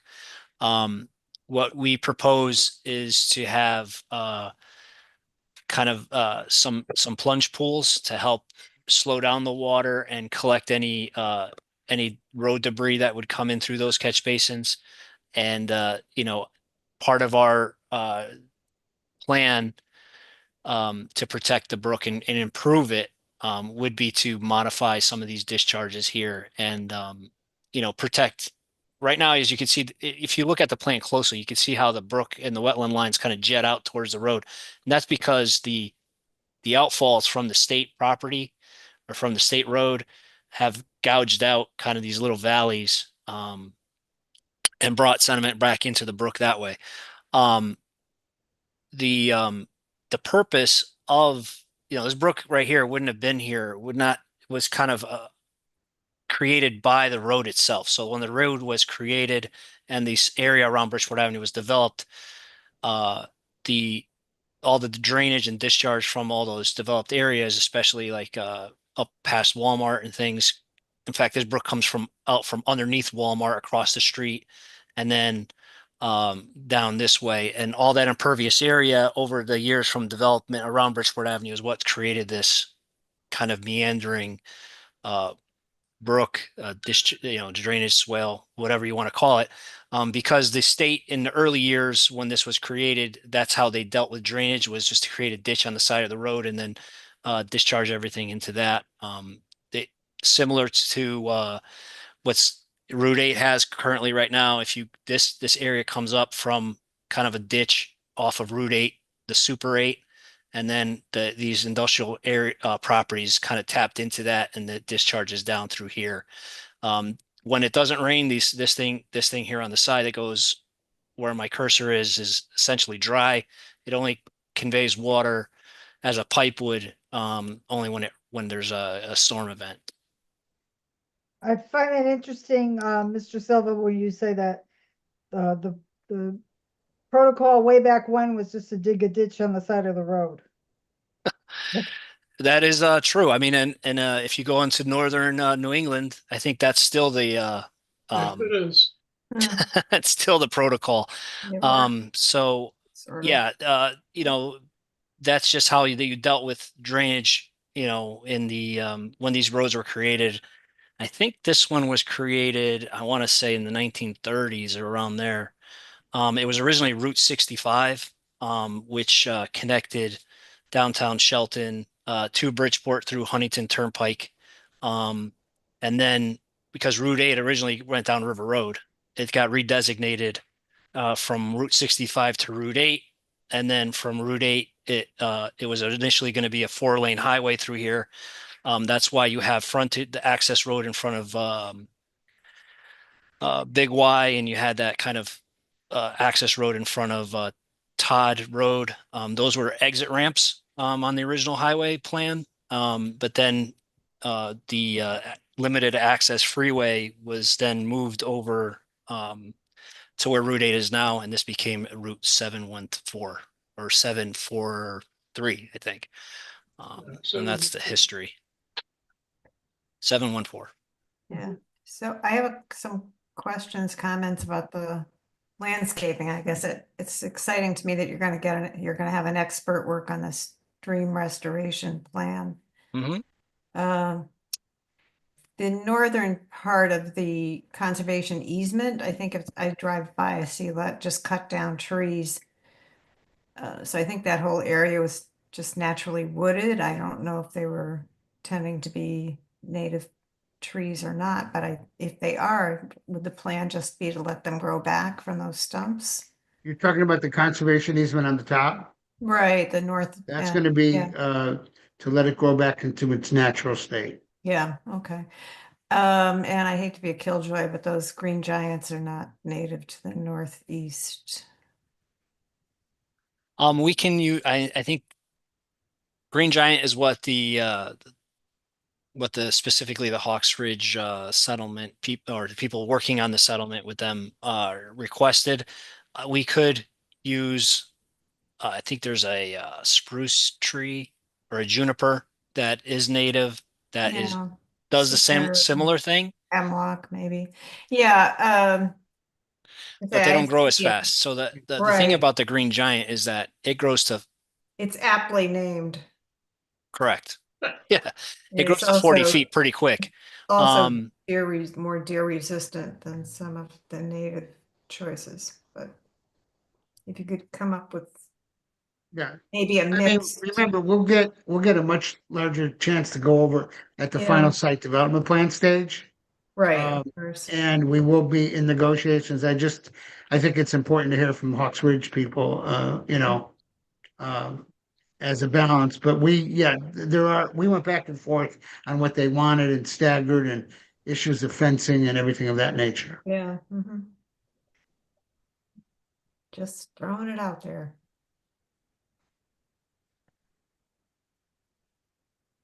Well, if we can come up with something that's more native, we will do that. And I think I'm certainly not an expert on, as Commissioner Maddow is, on what type would be best to be native and create the screening that we need. Yeah, it's tough. Discussion. That's tough because of Yeah. various issues with every plant you grow. So Mhm. All right, we're done with our presentation at this point, obviously, and on the revised changes, and certainly would reply to any of the issues that Oxford's bring up.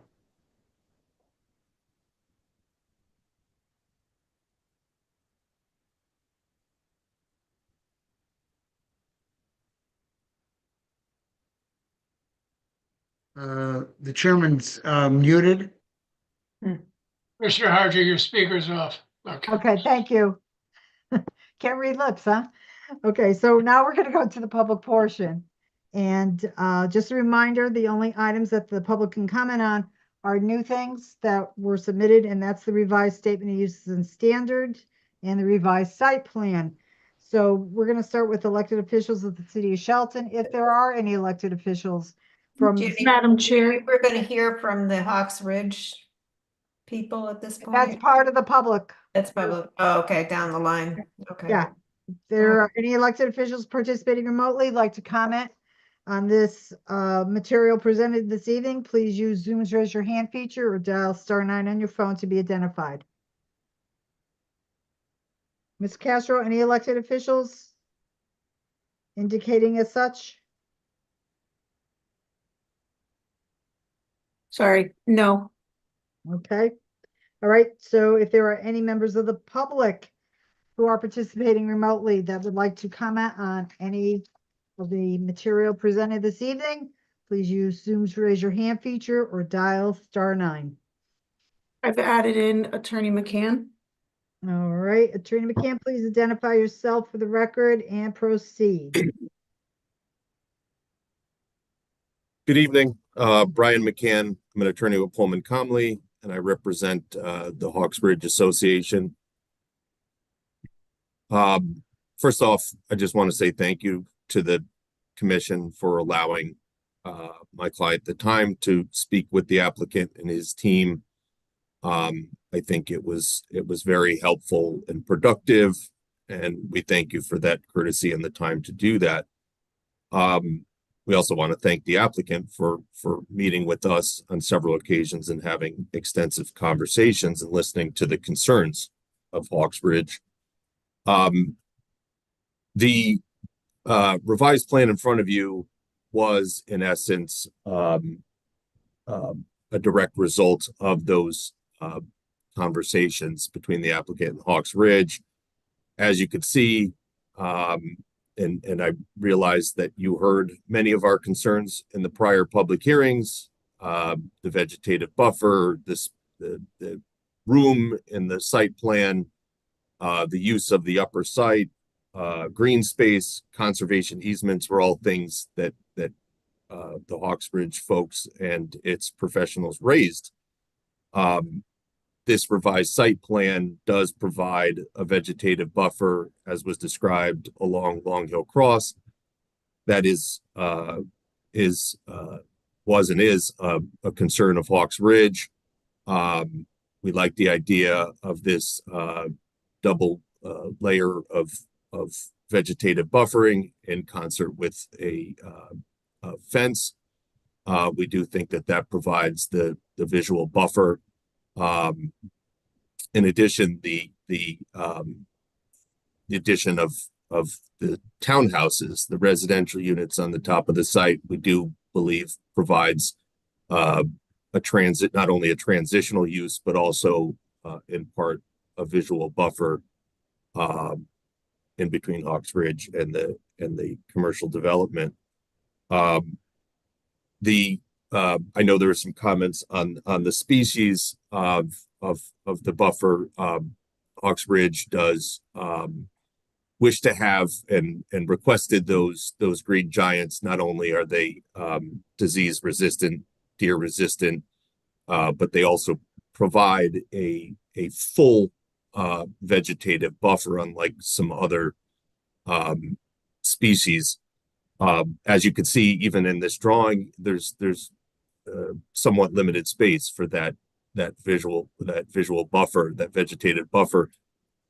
I think these plants will give the most bang for the buck in that limited space and provide a fairly dense buffer. In addition, the revised plan contains the no build area in that southern peninsula. As you heard in previous public hearings, that was a concern of the Hawksbridge residents. There were two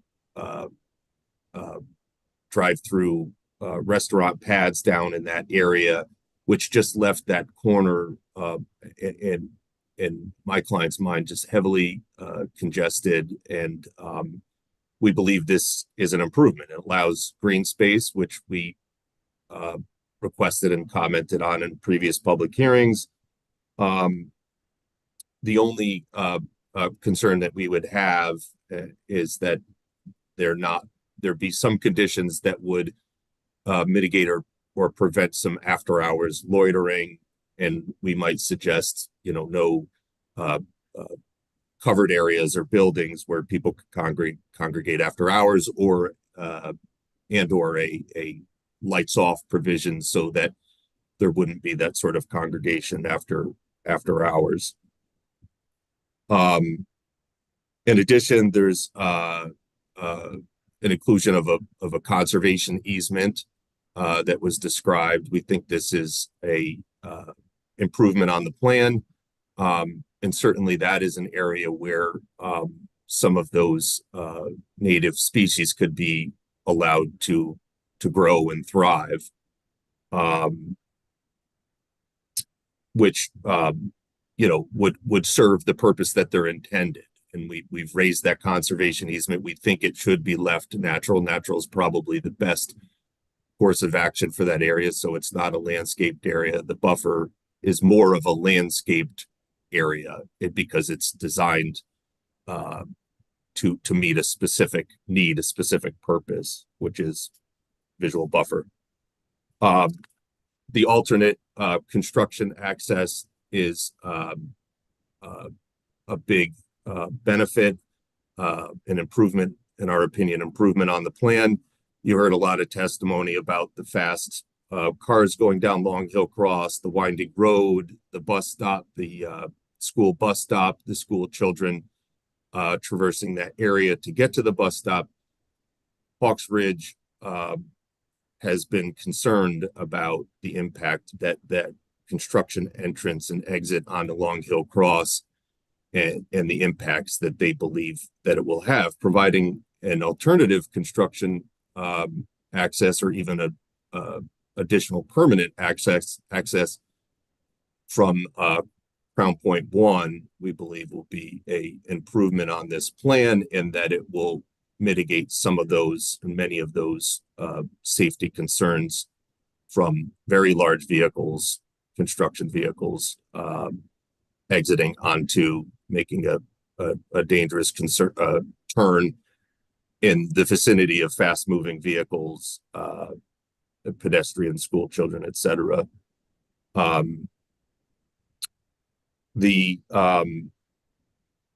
As Attorney Thomas mentioned, the Hawks Ridge folks are working with the applicant and his team to come up with a time restriction on the use of that Long Hill Cross construction entrance.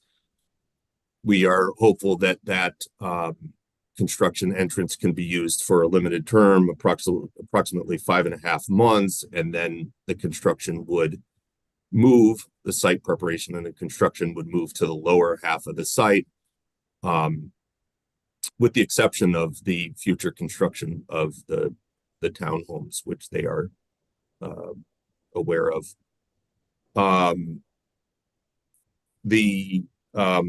One of the concerns or just points that I raised to Attorney Thomas earlier today is just that the statement of uses and standards says a blanket 65-foot maximum height. We've asked them if that can be could contain some additional specificity. We understand that the hotel is proposed at 4 stories. It will need the 65 feet, but I think that pursuant to Mr.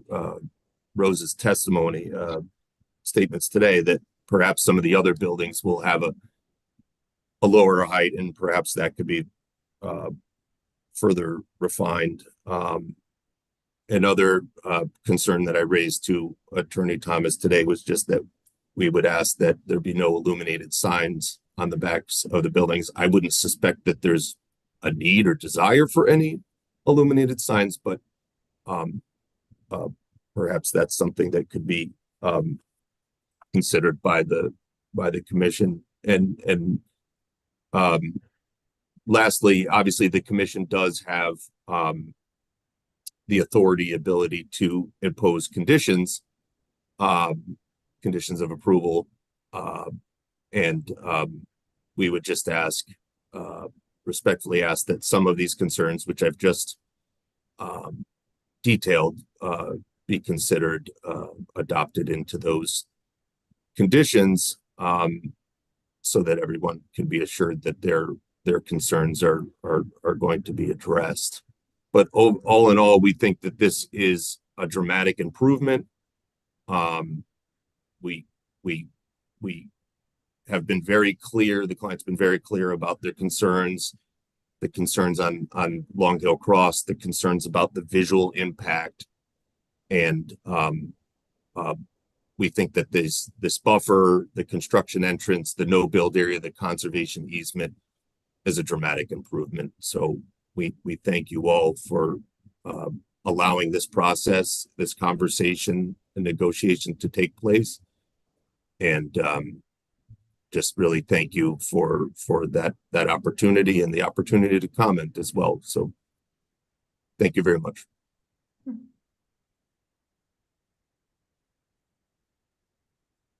I don't know if there are any specific residents that are residents of Hawks Ridge that are on the meeting, but they may want to speak as well.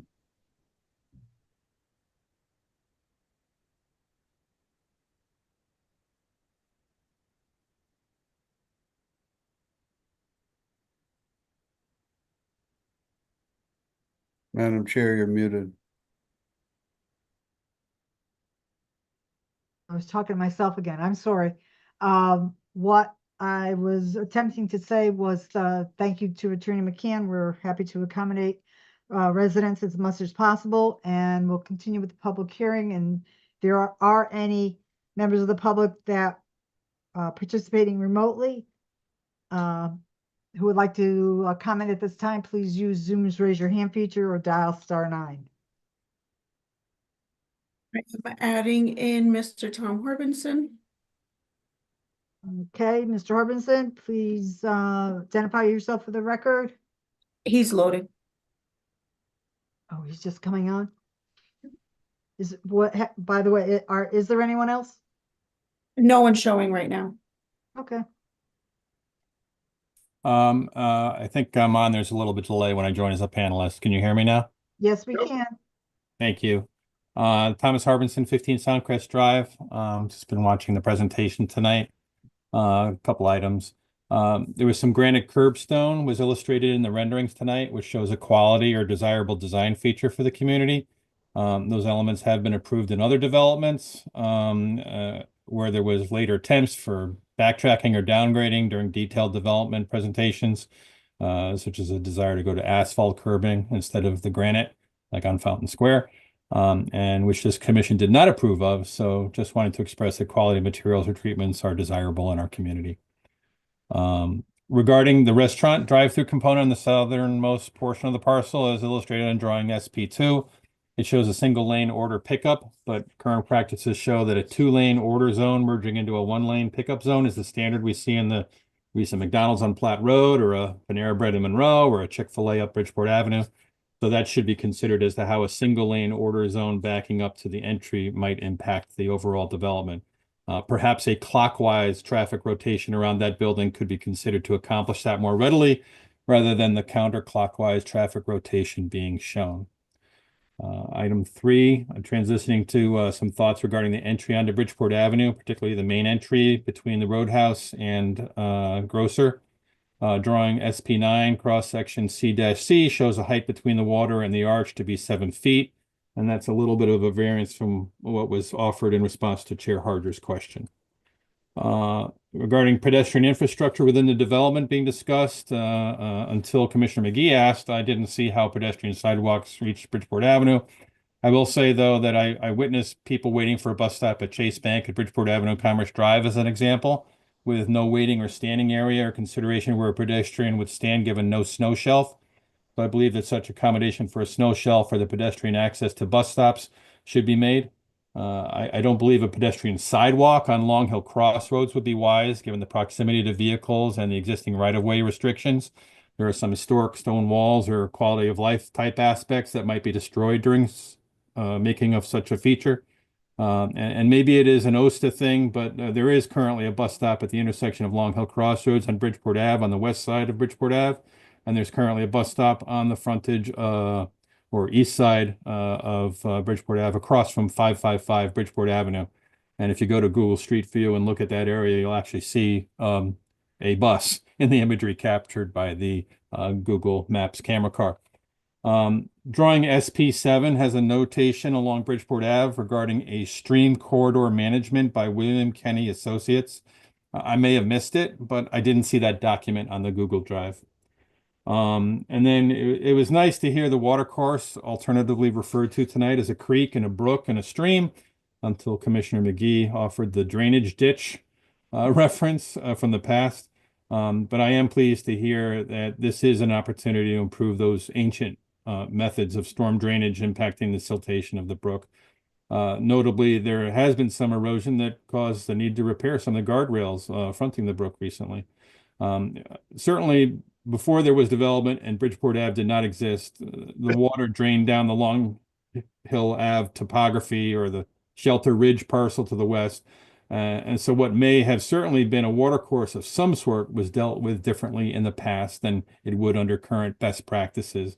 But I thank the applicant for the history lesson of the Bridgeport Avenue Route 714 corridor. Thank you. Thank you, Mr. Harbinson. Is there anyone else, Ms. Castro, from the public?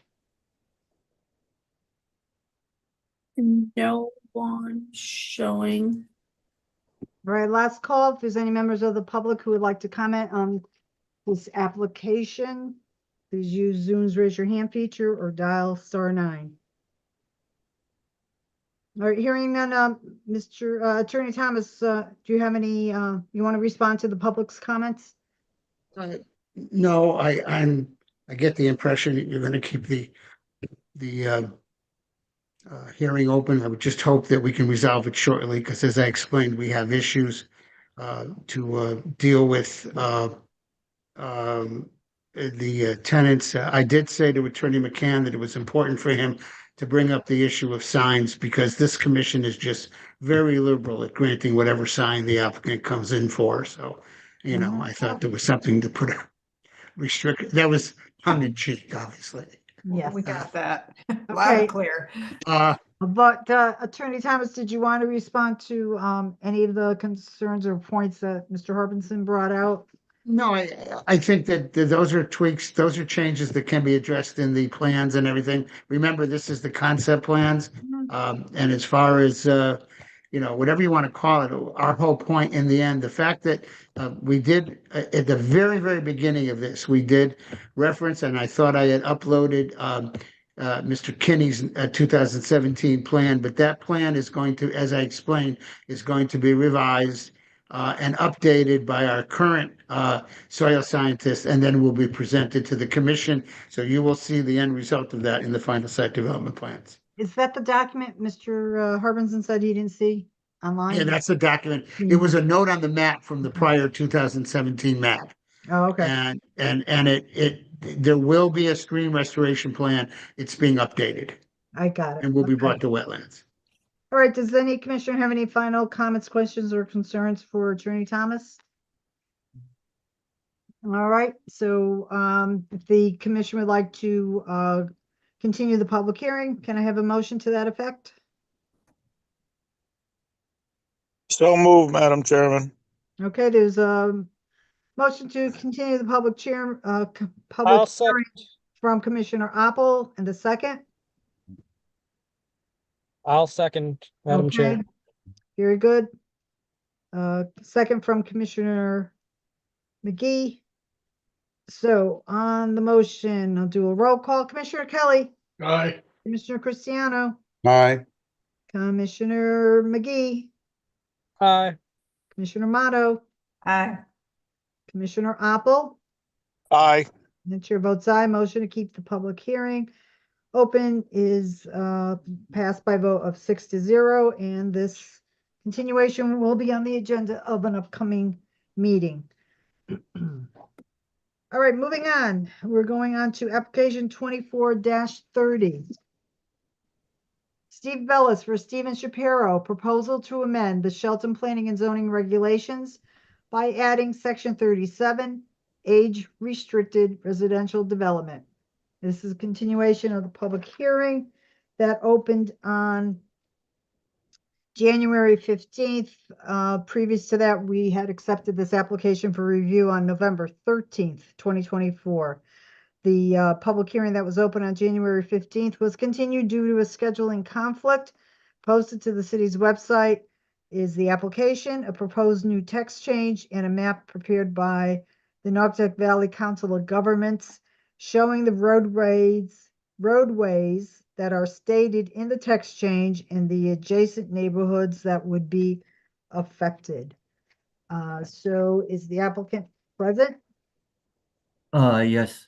Okay, and Attorney Bellis, let me just verify with Ms. Castro, were there any other reports, materials, or correspondence received within the time period for this application but not yet posted to the city's website that we need to acknowledge for the record? No, all items have been posted online. Okay, all right, so Attorney Bellis, go ahead and identify yourself for the record and proceed. Oh, thank you. I'm Attorney Stephen Bellis. I'm with the Pellegrino Law Firm, 475 Whitney Avenue in New Haven, Connecticut, and I live in Shelton. I represent 118 Armstrong Road, Shelton, LLC. And what prompted this text amendment, I think, is a couple of factors. First is the fact that there really is a lack of inventory of homes, not just in Shelton, but in other surrounding communities as well. But to give you an example, as of today, there are 17 homes that are listed on the multiple service listing, 17 homes that are single-family houses for sale in Shelton. About 6 or 7 of them are new construction. They may not even be built yet. So perhaps we're down to about a dozen. And the average listing price for those homes are, to be exact, $658,994. So there's not a lot of product. There's not a lot of inventory, number one. Secondly, there's been a desire among older residents of Shelton and maybe other communities that would like to stay in town and downsize from the traditional, what I call 4-bedroom colonial 1 acre. And I know that's a colloquialism, but the idea is if someone wants to scale down and stay in town, there really isn't a lot of single family homes that they can purchase. So that's the second impetus. The third would be what I would call something that the town, a builder, and an owner could put in their toolbox to avoid what we don't want, which is 830G applications that have unlimited density in locations that we don't like. So that this would be an alternative to that. Hopefully will be an alternative to someone wanting to file an 830G application if they say, oh, you know, this new text amendment would allow me to develop this property that I have without resorting to 830G. So with that in mind, we came up with an age-restricted text amendment. But basically, I'll just summarize the points. It basically says that the owner of the property would have to be 55 and older. That would, as I said, help attract those that are trying to downscale and, you know, keep or have the ability to stay in town. The second thing that it does is most people 55 and older, I say most, don't have children. So that would be of school age. They have children, but they may not have children that are into school age that would attend the Shelton schools. And so there wouldn't be any burden on the school system by having these additional residents. We've limited the parcels that would be applicable to this text amendment to being in the R1, R2, and R3 zones. We also limited the location being within a quarter mile of one of the major roads such as Route 8, 108, 110, or Bridgeport Avenue. And the last limitation would be that it would have only apply to parcels that are 1.5 to 6 acres. So that right now, a 1.5 acre parcel would be eligible for a PDD. And so that was kind of the thinking of why making it 1.5.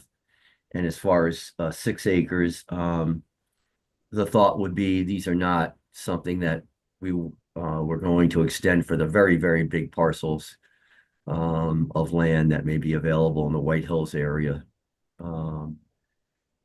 The density was limited so that unlike 830G, which has an unlimited density, these are limited to 7 units per acre. If anyone has a question, what that means is if someone had 6 acres, then the most they could get would be 42 units. That would be the maximum.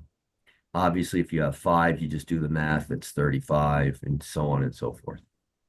All the parcels would be have roads that are private, maintained by a homeowners association so that there's no additional cost to the city of Shelton about maintaining public roads. They would have sidewalks, and obviously they would have the setbacks that I put in it that are not much different. You know, they're pretty traditional setbacks as far as our zoning is concerned. So those are that's the impetus of the text amendment. And as I say, a text amendment such as this is called an overlay zone.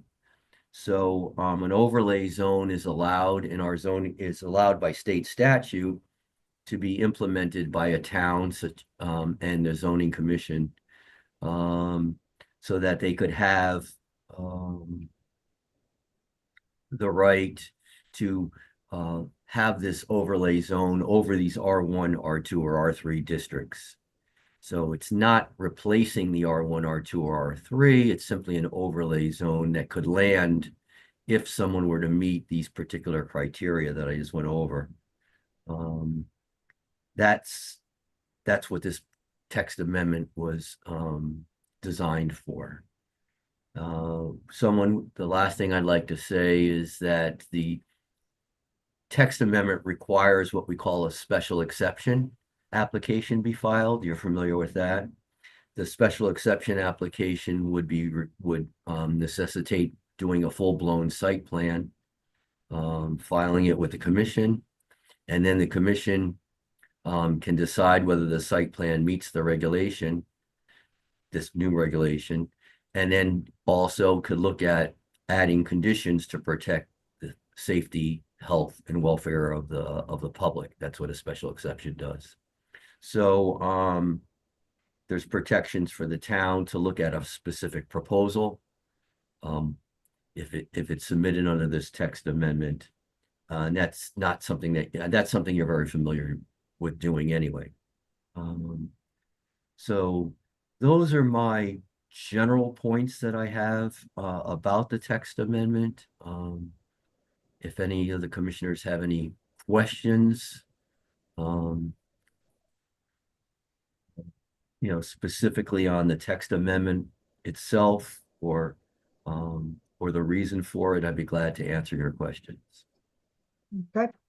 Thank you, Attorney Bellis. The thing that jumps out at me is, while we might have individual lots, what if someone came along and had was able to buy lots on either side and come up with that 1.5 to 6 acre amount? Yeah, that could be true in any of our zoning laws. there's nothing against buying parcels and then combining them or adding them together.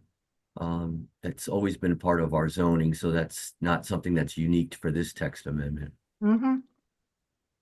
Okay, while I think that the map that was prepared by the Naugatuck Valley Council of Governments was a start, I don't see it as really being useful in its present state. I would rather there would be a map that was an overlay of using a GIS map that we have to show zones and property boundaries to make sure that we all are on the same page and we're all visualizing this the same. Yeah, I think that the map that they gave me or gave to the commission, I should say, is just kind of showing you what areas of town. That's all. yeah, basically what a quarter of a mile from these main roads would entail. Right. Yeah. And I think we need a little bit more information, so I'd like to request that staff get that prepared. Yeah, I do not have that. But I understand what you're saying. I don't know what parcels would be applicable. Most of those streets now probably have some kind of structures on them. You can't tell from this map. Exactly. Yeah, I think there's more information that we really need for us to be able to understand this, because it is something that it is, and correct me if I'm wrong, Attorney Tito, so it's a citywide change if this was approved in its current state. It Correct? seems pretty sweeping. Yeah, very much so. And you have a parcel that you have in mind, which we haven't seen. Is that correct? We haven't seen this 118 Armstrong. Well, my client, yes, to answer your question, Commissioner Motto, my client owns 118 Armstrong Road, and presumably if the text amendment were to be adopted, he could make an application under the special exception to come in, if the property were say an acre, he could come in with 7 units if it, so it really depends on the size of the parcel under this. I can tell you that other towns have this age restricted, maybe not exact like this, but they do have age restricted overlay zones. And some of them cover the entire town. Some of them may be more limited as to where in town they want it. The focus on this one was to keep it along main drags, as opposed to getting into some parts of town that are a little more rural or a little less off of the main highways. Yeah. Madam Chair, can I ask a question? Yeah. Sure, that's Commissioner Apple. Yeah, so Attorney Bellis, I guess I have a two-part question. Number one, you keep saying age restricted, but are you saying that the houses that you're going to build on those lots are age restricted?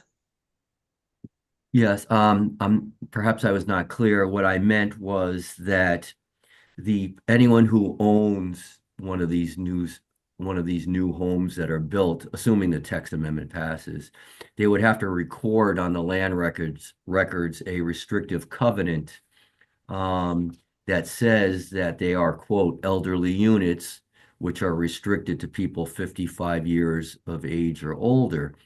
And why is that good for the city of Shelton? Well, one of the things you might find desirable is that an elderly unit under 8-30G is counted as a half point towards you're getting a moratorium on 830G applications. So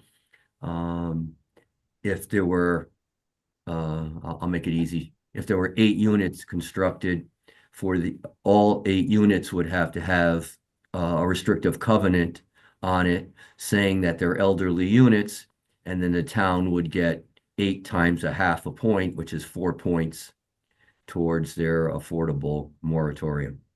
All right. So the next question, if the owner of the property, do they have to reside in the residence that's on the original application, or can these be someone who's over 55 who's simply buying up property and building 7 units an acre? No, the person living in the unit has to be over 55, and that would be what we call. No. That's not my question. Oh, I My apologize. question is the property owner. You said, does the property owner have to be over 55? No. The people residing in the units have to be over 55. Okay. So, So if I had 5 acres within a quarter mile of 108, I could build 35 units. and you can only sell those units to residents that are qualified, meaning that they are over 55 years of old and intend to reside there as their permanent residence. That's not what you said. Okay. It's not what I said? No. That's what I meant. The original question, I think that when asked, does a person residing at the residence have to be 55 and or that owns it has to be 55 and older? The The person I think you should- residing in the unit has to be 55 and over. I know, but the Does person not that have to bought the unit, be- hold right. on a second, They don't have to be the same person necessarily. right, but But okay. does the person who buys the unit have to be 55 and older? Could it be Right. a 35-year-old person that bought it and now his 55-plus-year-old mother's going to live there? That's right. Yeah. But That's the person that owns it does not have to be 55 and older. no, but the person who is occupying it has to. Yes, yes. Okay. All right. And Is how is there that pro- going to be monitored?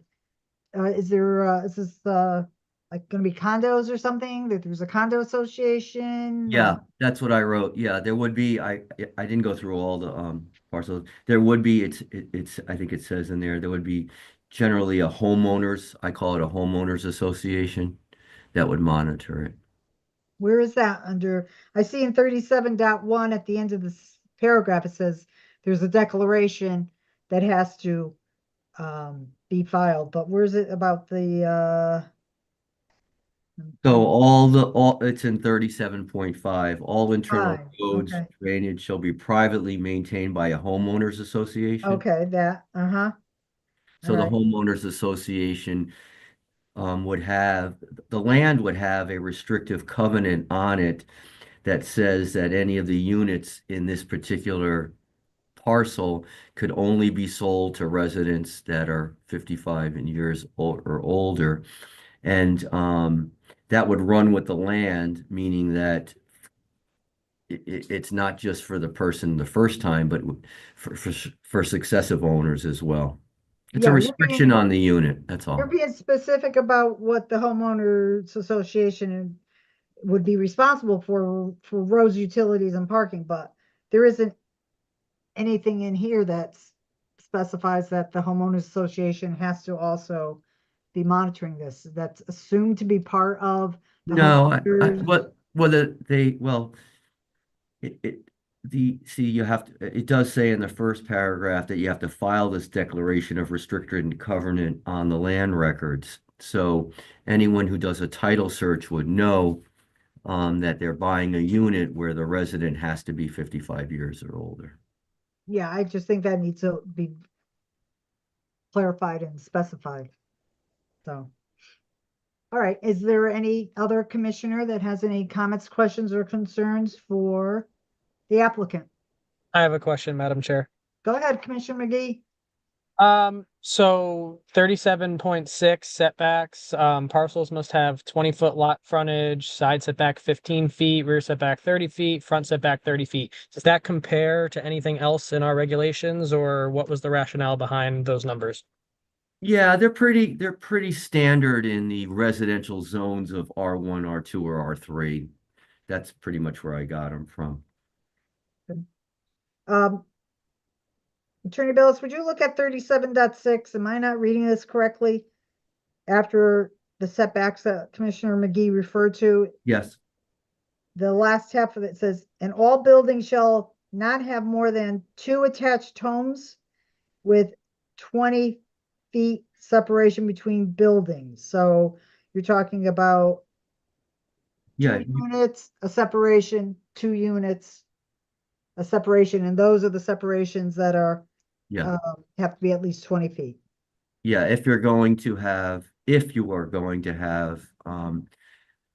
combine the units, you cannot combine more than 2 units.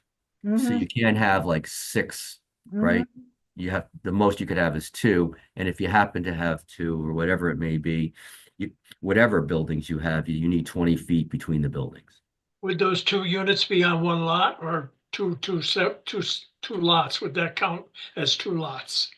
No, the lot, because this is going to be a homeowner, so the lot itself, let's make believe, is Roughly 5,000 square feet. yeah, but you're not going to have any property lines, Commissioner Kelly, because it's going to be a homeowners association. So you're going to have on the 2,000, if you're going to have a 2-acre piece, and there happens to be, we'll pick a number, 10 units. Those 10 units would be would have to be scattered throughout the 2 acres. Okay. Madam Chair, you know. Go ahead, Commissioner Cristiano. I mean, this, in my opinion, is concerning and not in favor of a change to our regulations. I mean, a quarter mile to quite a few throughways across the city is significant. I mean, a quarter mile spans a huge distance that really runs deep into the communities, into the homes of people. It's not that hard, in my opinion, to find a 1.5 acre spot or combine a 1.5 acre lot. And all of a sudden, we're going to have developments of multiple units, essentially condominium complexes that are essentially going to be changing the makeup of the city in major thoroughways across Shelton. And not in favor of any regulation change. I think if an applicant has a piece of property, there's manners and ways in which an applicant can present a project to the commission for development and accomplish similar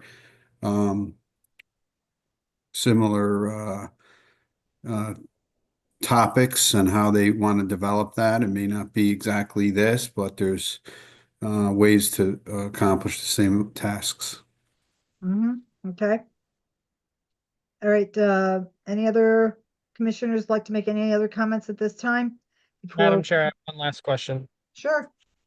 Just a point of clarification, or if I misheard something. Attorney Bellis, so did you say that development like this, we would get points towards our affordable housing calculation? Can you Yes. expand on that?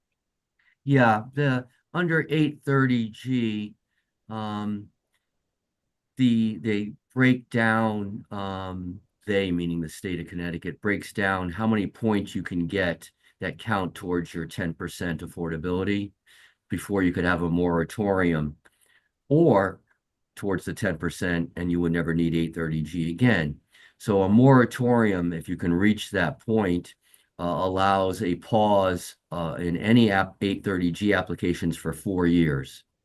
So no one could file an 830G application for 4 years if you reached the levels of obtaining a moratorium. And what I said was exactly what you pointed out, that elderly units count towards that moratorium, but they don't count.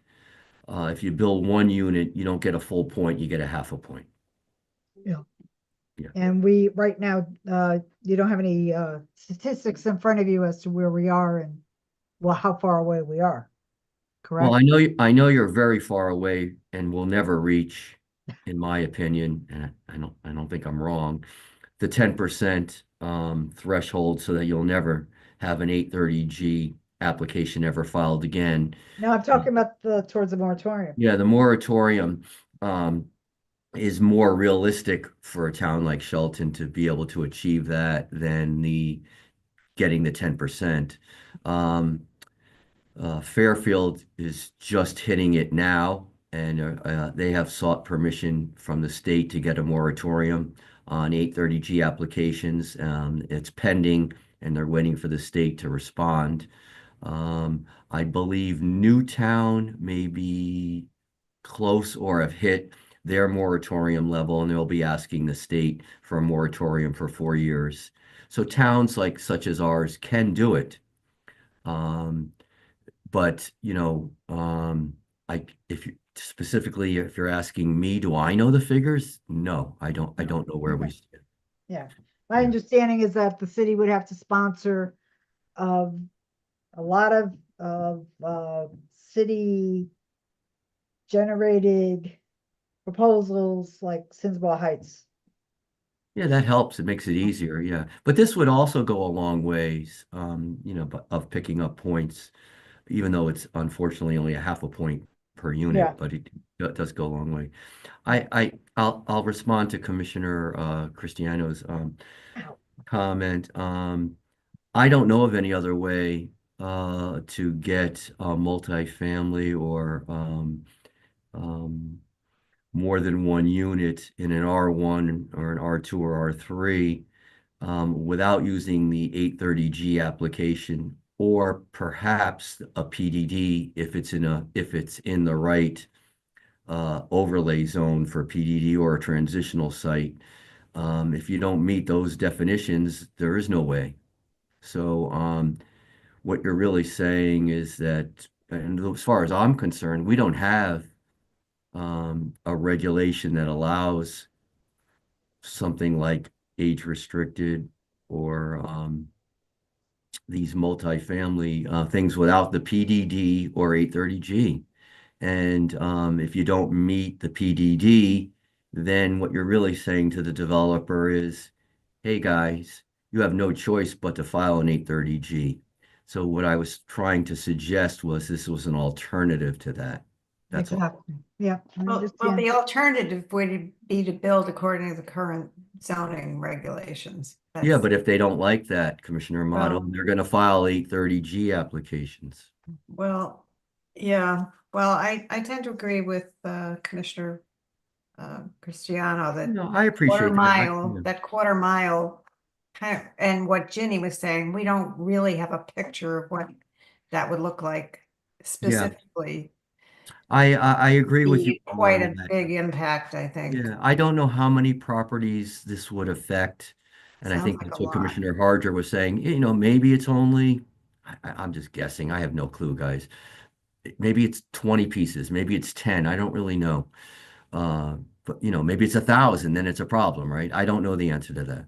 Yeah. See, and the thing is, that's how it exists now. But if lots were to be abutting lots Combined, to be yeah. combined, yeah. Well, you would have to get 2 different property owners to do that, right? Not too hard. There are some families that are relatives and they live next door to each other. That's true. I'm not saying it can't happen, but no, that can happen. I don't think it's going to be prevalent, but it certainly can happen. I recognize that. Yep, that's good. All right, if there are any other comments for the applicant, I'll open it up to the public. If Okay. there's any members, starting with the city officials, if there's any elected official, of the city of Shelton that would like to comment on this application, please use Zoom's raise your hand feature or dial *9 on your phone. No one showing. Okay. And then I'll ask if there's any members of the public who would like to comment on this particular application. Would you please use raise your hand or dial *9 on your phone? The first person added is Mr. Harbinson. Okay, very good. Mr. Harbinson, can you please identify yourself for the record? Sure, thank you. Thomas Harbinson, 15 Soundcrest Drive.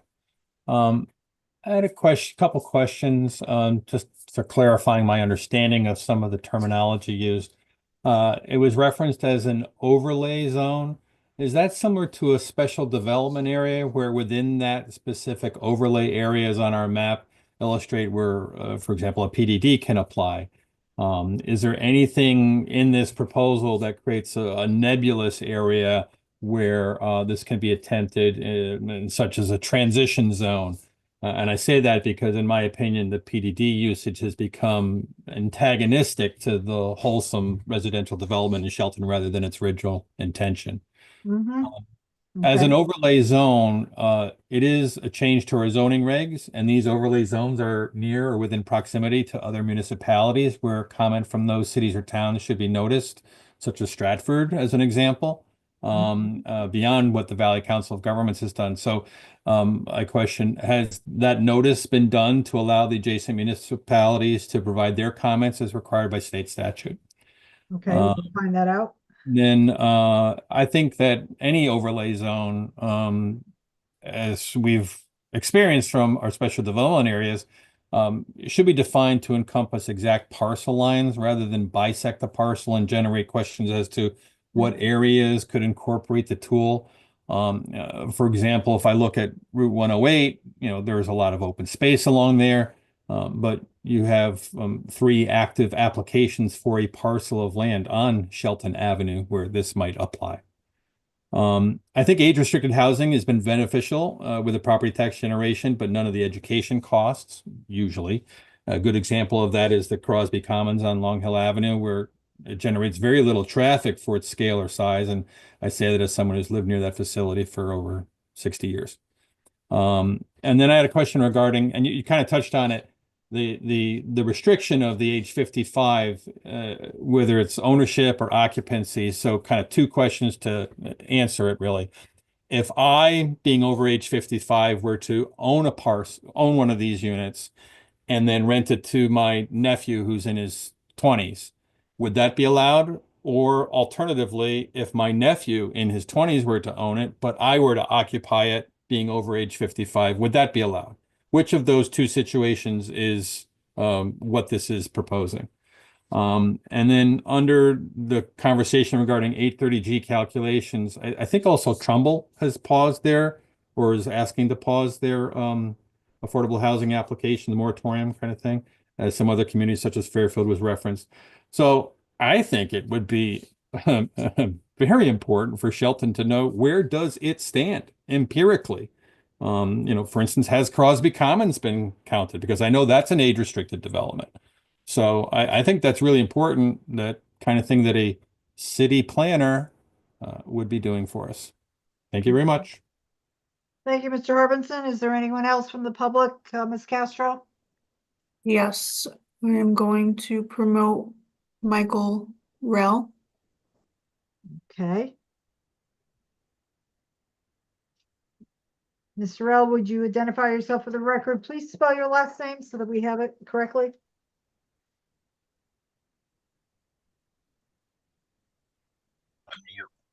Now, can you hear me now? Yes, we can. Thank you.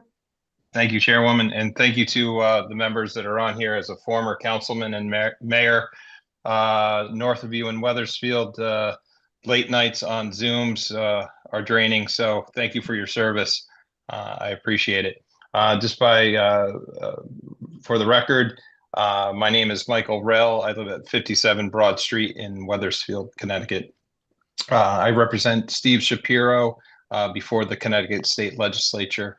And as many of you know, having read news articles over the past couple years, housing issues, affordable housing, and the lack of housing are dominating the conversation up at the legislature and at the agency level. With this particular application, deed or age-restricted housing actually is a twofold benefit for the housing crisis that's in Connecticut. A lot of seniors still live in their houses, even though they don't have mortgages on them. They are using up housing stock that could be sold to families that are just starting out, getting into the workforce in Connecticut, freeing up the housing stock. So age-restricted housing is a conversation that is being had up at the legislative level.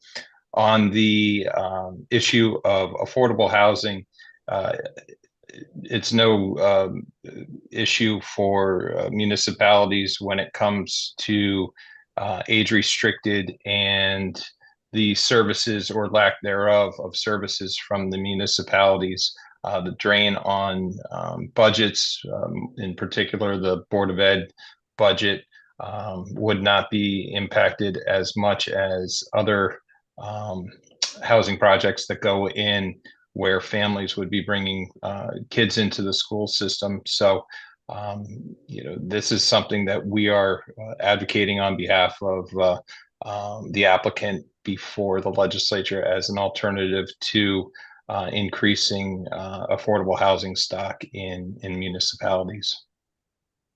And I appreciate the opportunity to talk to you all tonight. Attorney Bellison, Attorney Rao, could you just clarify the agenda says that it is Steve Bellis for Stephen Shapiro, but you also, Mr. Attorney Rao, mentioned that you represent Mr. Shapiro before the General Assembly? Yes, I'm his lobbyist or government relations for his development firm before the legislature. Okay. Oh, so this gentleman has a development firm. Okay. Okay. Very good. All right. That helps. Yeah. So he's advocating for this type of change in many communities, potentially. Is that? We're looking at it as a way to open up the conversation beyond 830G and beyond affordable housing projects throughout the state. Not just the developer here, but other developers and even municipalities are lobbying for changes before the legislature. Mm-hmm. Mm-hmm. Okay. All right. Thank you for clarifying that. If Thank there's you. anyone else from the public, you're welcome. Do we have anybody else from the public, Ms. Castro? No one showing. Okay, final call. If there's anyone from the public who would like to comment on this application, would you please use Zoom's raise your hand feature, dial *9. All right, hearing none. Attorney Bellis, would you like to respond to the comments that were just presented by either Mr. Harbinson and or Mr. Rell, Attorney Rell? Yeah, sure. I think Mr. Harbison makes some good points, and I just want to say that there is a definition for elderly units under 8-30G, and unfortunately, I don't have it memorized, but I think I can supply staff with that statute and give you an opinion on whether you have to be a resident in the unit or whether you have to be the owner of the unit. So that was one of the questions I can get back to staff and let you know. The other point was, would this overlay zone have any kind of wiggle room like the PDD does with the transitional zone? And the answer is no. If you're not within a quarter of a mile of these major arteries, you would not be eligible to make an application under this particular text amendment. So hopefully there's no loopholes. That wasn't the purpose of this text amendment. I think what is happening, and I think this was Mr. Rell was pointing out that there have been a couple of ways that towns have been trying to get points or addressing their affordable housing needs in the state of Connecticut. And there's two ways to do that. One is workforce housing, and the other is the elderly or age-restricted housing. Workforce housing, as of right now, if we speak right now, is not in our Connecticut general statutes. you cannot find the word workforce housing in the statutes. So there's a big push in the legislature to try to come up with a statute that would apply for all the towns and cities in Connecticut for workforce housing. Likewise, for these elderly units, or age restricted, whatever you want to call it, it's another means of getting units into the town that are a little more affordable. Right now, I talked to you about those 17 houses that are listed for in our town today for $660,000. It's my understanding that if these units were developed, they could be built and they would sell in the $400,000 to $500,000 range. So that's what I'm talking about as far as affordability. It just makes it a little cheaper and a little easier for someone who is 55 and older to purchase a unit or purchase a single family home. So it's just an alternative. And I don't think it is still residential. It still looks like a single family home. And I think as Commissioner Harbins had said, we have an example at Crosby Commons where this has been done. So it's not like it's never happened before in our town. And I think it blends in, eventually it blends in, and it just adds to our toolbox of, getting these kind of units for people, and there's a need for them. And all the other towns that I do zoning work for, these things sell out like hotcakes. People want them. Well- People that, so there's a need for it. Exactly, but we have to make sure that we're comfortable with is what I've said before, location, location, location. Yeah, So- I So- understand where you're coming from. Yeah. I think that if you task the assessor as to what lots would be available along these guidelines, that might help define a little bit more of what we're talking about. Oh, yeah, that's something that staff easily request and use that to plot out and identify. Yeah, And I have no problem with that. If you want to continue the hearing so that we Okay. can take a look at that, I think that's helpful. I really do. Yeah, I think the concern is not the lots that are available, it's the lots that are not available potentially. and can be combined to become lots. Mhm. And it's the unknown that is Yep, impossible to gauge here. Yep. Well, maybe looking at the map, maybe looking at the data, we might be able to glean a little more. I don't know. I can't answer that. okay. All right, if there's aren't any further comments, questions, or concerns for Attorney Bellis, is there a motion to continue the public hearing to allow staff to prepare that material? Commissioner Kelly will make that motion. Thank you. Is there a second? Madam Chair, I'm not sure if there's a need to continue the public hearing and prepare it. I mean, I'm not sure staff, how much staff is going to be able to prepare. There's got to be hundreds and hundreds of properties. I mean, Route 8 alone is not a commercial area like 714 or Route 8. I mean, that is a concerning route in my opinion. I mean, we're going through a very residential area Mhm. of Shelton, and I don't know how there's going to be any way to determine what are The existing. manual process of a big GIS map being supplied to them, just like the maps that are hanging in room 4. I'm not disagreeing with it. then- What I'm saying is yeah. that you And can take Plot it out. existing properties and you can have two existing 1 acre lots that are just 1 acre lots with two houses on them, Mhm. and that can be purchased and now combined into to comply with this development. I mean, Yeah, on you these can pick major any, roads. you can combine, you can say that about any two lots along any of these corridors. So Mhm. I don't know how, even if staff came up with some sort of list, how we're gonna be able to look at that and say, this is gonna be a decision point or not. I don't I see a just think benefit the of it, more in my information opinion. we have, the, something that we could look at and see the city as a whole and along those routes on the map that, Naugatuck Valley Council of Governments prepared, I think the better we would be.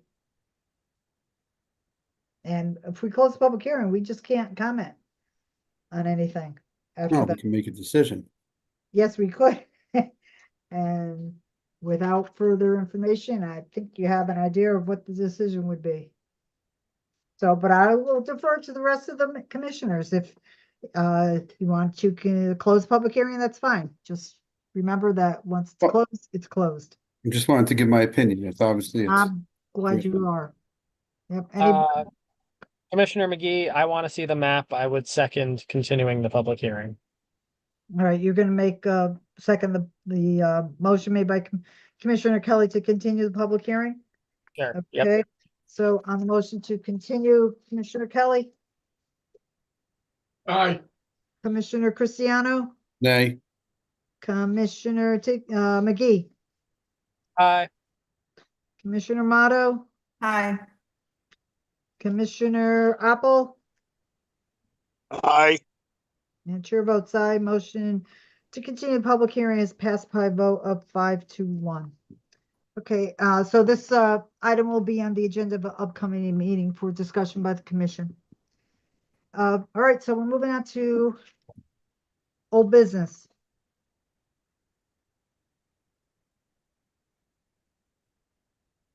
And that is application 2407, 390 Shelton Avenue.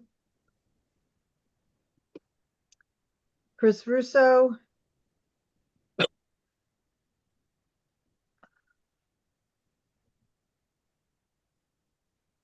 Oops.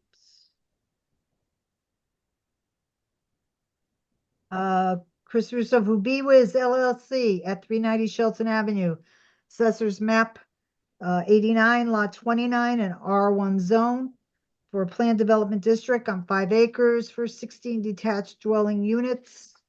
Let's see, this application was accepted for review on April 10th, 2024. The public hearing opened on June 19th and was continued until a later date and again to July 24th when it closed. On August 14th, the commission discussed the application and came to a consensus for staff to prepare an unfavorable resolution as we disagreed with Attorney Tedos's opinion that was issued to answer the issue of where on the Shelton zoning map, other than specifically designated areas, can the Shelton Planning and Zoning Commission consider application for PDDs. And speaking of Attorney Tedosa, I just want to know for the record, he left this meeting at 9:13. Okay. And I would also like to recognize Attorney Jason McCoy, who was the person that after on October 16th, Attorney Teodoso advised that the preparation of the resolution would need to be referred to another attorney, and that is Attorney Jason McCoy, who is joining us now. But before we continue, I'd like a further discussion of this application with the commission. As you know, an application for 56 units under the 830G statute was filed for this site and accepted by the commission on December 11th. We had no way of not accepting it. The commission has to accept an application that is filed at the next regular meeting.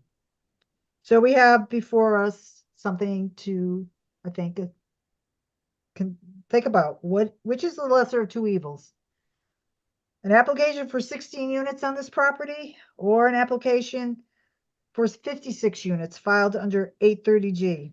And if that particular this particular 16 unit application was denied, and then we had to start the ball on the 56 unit one, and if that was denied, that would absolutely be appealed to the Superior Court, and the burden would be on the commission to prove that the need to deny was valid. And the track record of affordable housing, 830G appeals is not very good for cities. So I would ask the commission to seriously consider this application tonight. I'd like to hear what other thoughts commissioners have. I'd like to hear what Attorney McCoy in his experience has come across, and see how we want to handle it. So is there any commissioner, first of all, or would you like to hear from Attorney McCoy? Commissioner, this is Commissioner Kelly. I agree with you. It seems that if we go, we deny, and then we deny to 830G, they're going to get it. No matter, let's face facts. Our track record is not good, and we bring it to court, and we're going to lose. Chances are We're going to lose. just based on other communities. Exactly. So, Madam Chair. Go ahead, Commissioner Cristiano. We have spent quite a bit of time on this application. There's quite a bit of time. There was a consensus that a proposal of 16 units was too much. I believe that, my opinion, that listening to the public portion and the folks who came out during the public portion, I believe, in my opinion, that the property here is somewhat of a transition area, that the property can take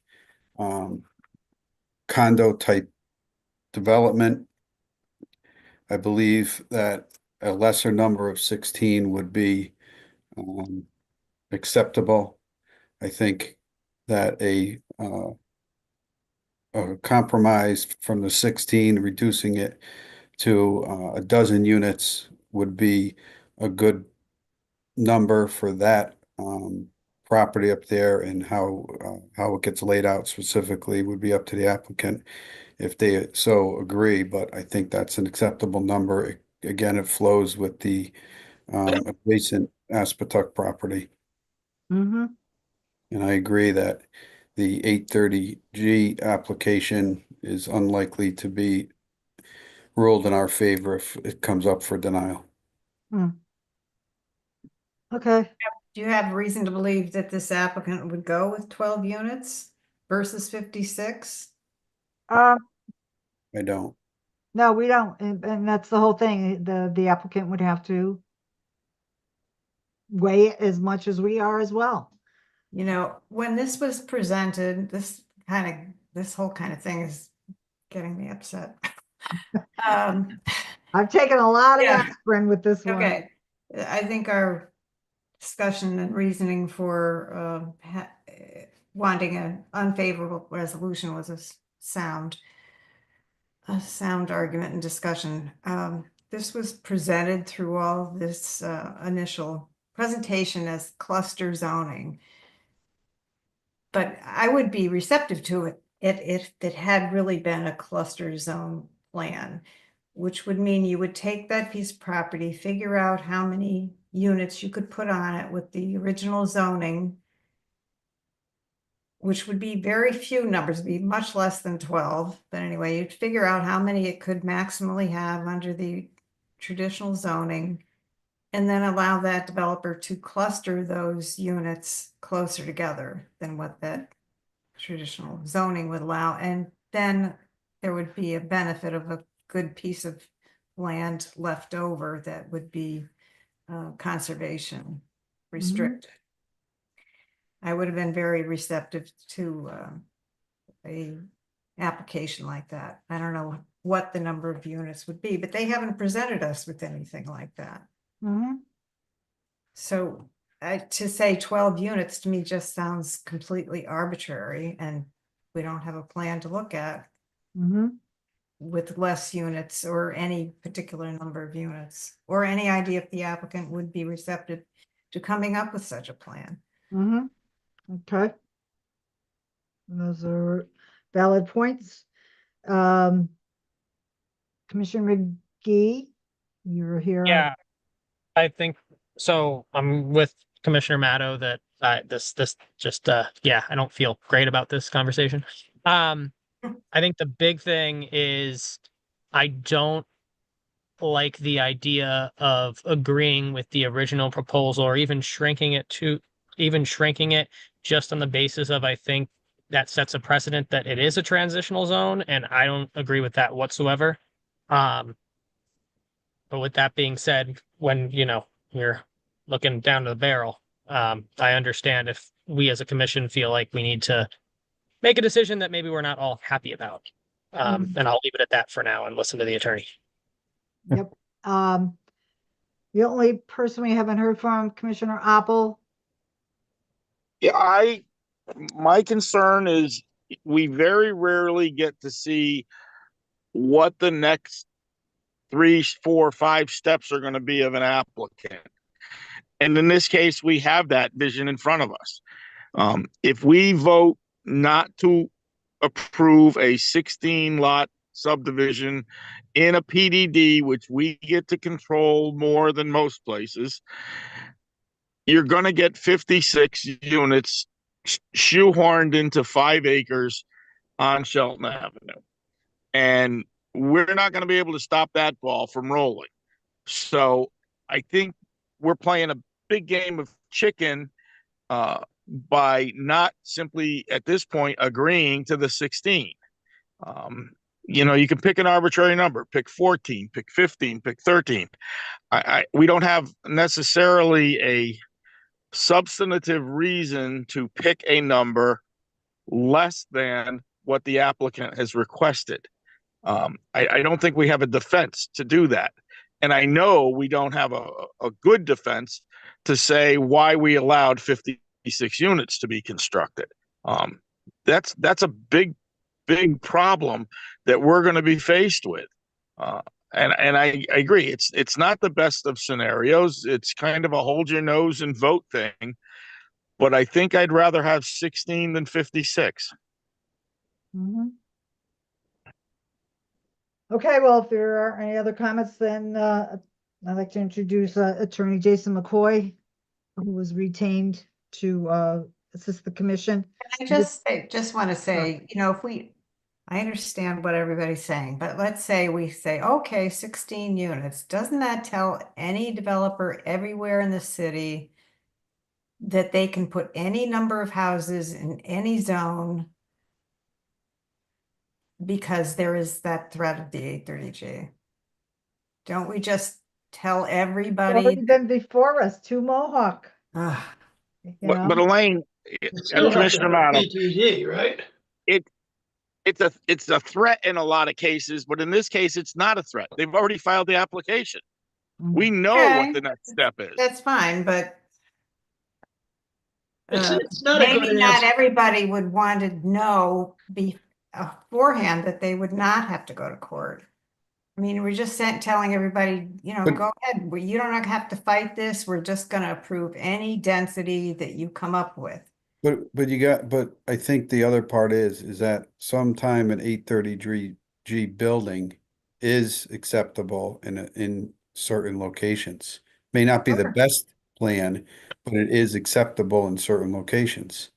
Yeah. The point is that in this particular location, we don't want to have that option. we don't want it there. And we don't want it in a whole lot of other places as well. Madam Chairman, But you can't stop it in every looked place. at an application. We don't have that had- the legislature didn't. Whoa, everybody time out. Commissioner Apples, hang on for a second. Commissioner Cristiano, try and finish your thought. I was just saying the legislature didn't give us the ability to stop it in every location. That's the problem. Yeah. That's where we are.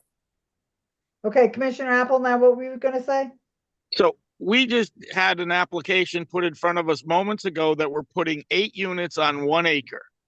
So Right. you've got 5 acres here times 8 units. That means 40 units could go in there under what we're being asked to look at. I think 16 becomes way more reasonable. Yeah, the age restricted. Yeah. No, not the age No, restricted. what one? Bridgeport Avenue and Long Hill Crossroads.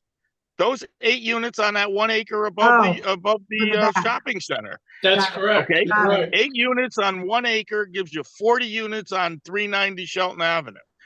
I Mhm. think 16 is really, really attractive when you look at those kind of numbers. 40, 56, those are big numbers. Yeah, they sure are. Can someone jog my memory? Sorry, off topic. Can someone jog my memory? Wasn't there an issue with this property with a sewer line or a water main or something? That was corrected. That was changed. That was Okay. changed. Yeah. If that was changed, I believe the applicant presented that they would come out essentially the driveway. About the onto 108, right. 108 and then down and connect in front of Aspetuck is where the sewer and water line meet. Were they still proposing to go through the open space in the back there or no? No. I don't think, I might.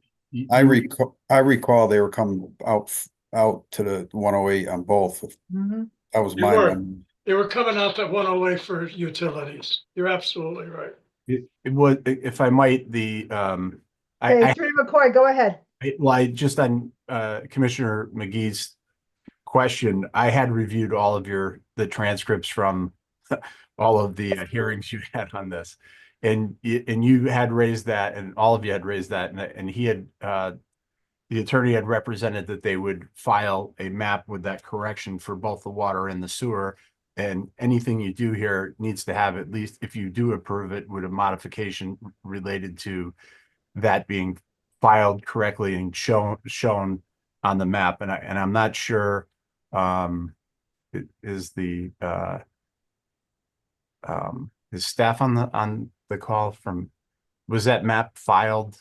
Because any notes I hadn't seen something where it was filed, but yes, he is correct. The revised map was not filed.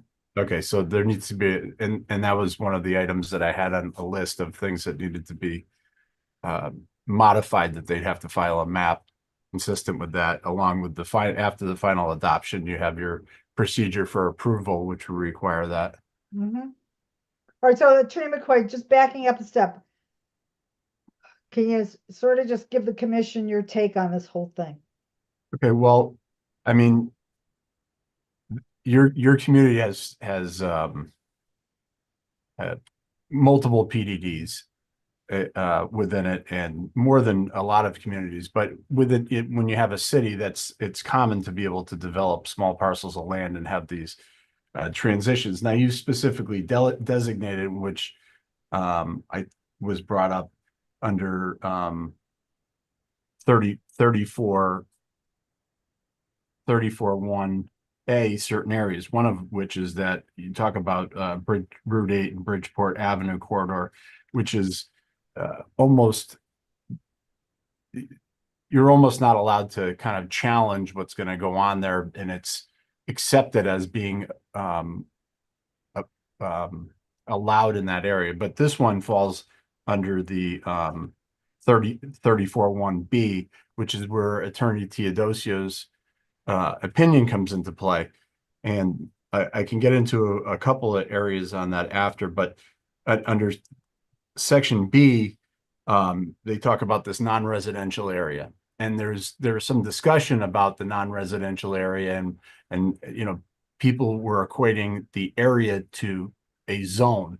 And I want to give you an example. It's not this example exactly, but I had reviewed your zoning map, which they call it, that designates the zones, and these PDDs that you develop become their own zone, right? Okay. Yes. Now, this non-residential area can be within a residential zone. And now I'll give you an example of something like this. Now, there's when I look at the zoning map on the left, to the left of the as Nuntuck or Aspetuck property, which is a PRD or PRD1 on your map. There's a golf course, and I'm not saying this is going to happen, but I just want to give you an example of an area that's within a residential zone, that's a property that is probably I would consider a non-residential area. So if somebody was to sell the golf course and they wanted to turn that into a PDD, somebody would say, oh, well, that's surrounded entirely by a residential zone, but it's not entirely surrounded by a residential area, because one of the parcels of property that's within that that abuts the golf course, and I'm just giving you an example, but is a cemetery. Okay, that's a residential zone, but it's not a residential area. And I have a feeling that when they created these regulations, that's why they used the word area and they didn't use the word zone. So some of the arguments that you're getting about this residential area, this parse, the town's open space not being designated as a residential area is not correct, because because they're conflating the issue, because the issue is whether it's a residential area or being used as a residential area, and that area can never be used as a residential area, similar to a cemetery. Okay. So I am sure that that's why they call it that. Now, the parcel that is the open space is actually part of that PRD1. Okay, so but it is it's considered residential vacant land, but it's not a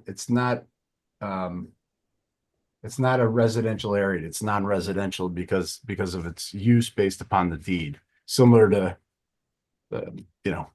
a cemetery, I think. Does that make sense to people? Mhm. Okay. The only thing is the cemetery connection.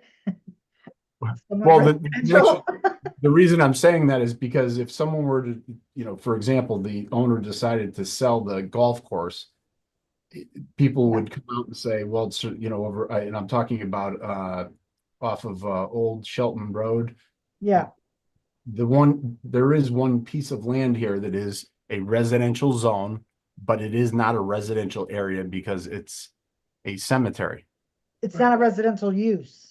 It's not and not a residential use or a resident. Right. But the word that you use in your regulations is non-residential area. Okay. Okay, so that's why I'm saying, so in that case, it would apply, you could make the application. The commission can always deny an application on by stating the reasons why they're denying it, but the ability to make the application because it falls within the intent of the section 34, this applies under 34 B. So, and there is an exception to that, but that issue isn't before you. I would say, and I listened to all of your hearings and going through, and I'd written down a number of things that if you were to approve this with modifications that I believe are in the record based upon the statements and the evidence that was presented, and I would propose that you adopt these findings, that there is let's see.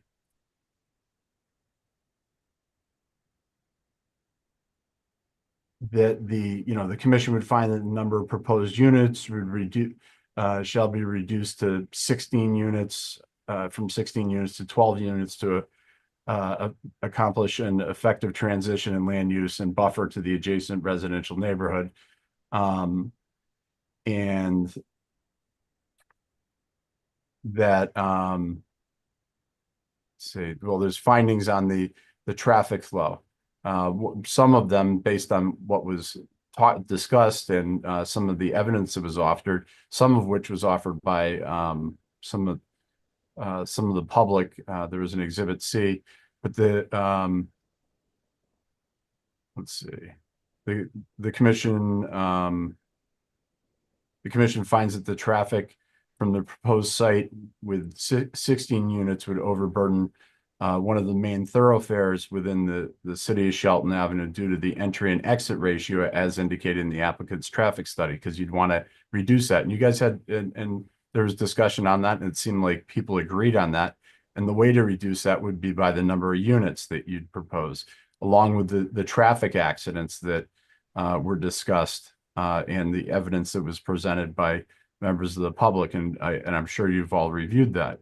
The commission finds that the number of units on the proposed PDD site will increase the potential for traffic accidents even after the clearing of the easement for the sight line, as explained by Jason Edwards. The commission finds that it's likely that Shelton Avenue will be overburdened by an increase in entries and exits of 11 to 15 with a yearly increase, which would increase the traffic accidents. The commissioner would find that less entries and exits would be achieved by a lower number of units at the site and reduce the burden on traffic. As well as it was raised, and you guys had just talked about age-restricted communities. This is not an age-restricted community, and I come from a town, and I was mayor of a city where there was a lot of age-restricted units, and there are no buses that go there. You know, the more bus stops that you have on a road and people that alight the bus at different times, it creates more possibility of accidents. It slows traffic, and in this case, you know, for safety as well as other concerns, you know, the reduction in 2 units in the front with an area for the bus to pull off to the side of the road while not letting people go through, along with the adjustment to the sight line, would likely make it safer. And I know commissioners had raised that about the school buses. So if they were to reduce or if you modified this to reduce the first 2 units from the zone, I think that would be a finding that would be reasonable. The commission could find that the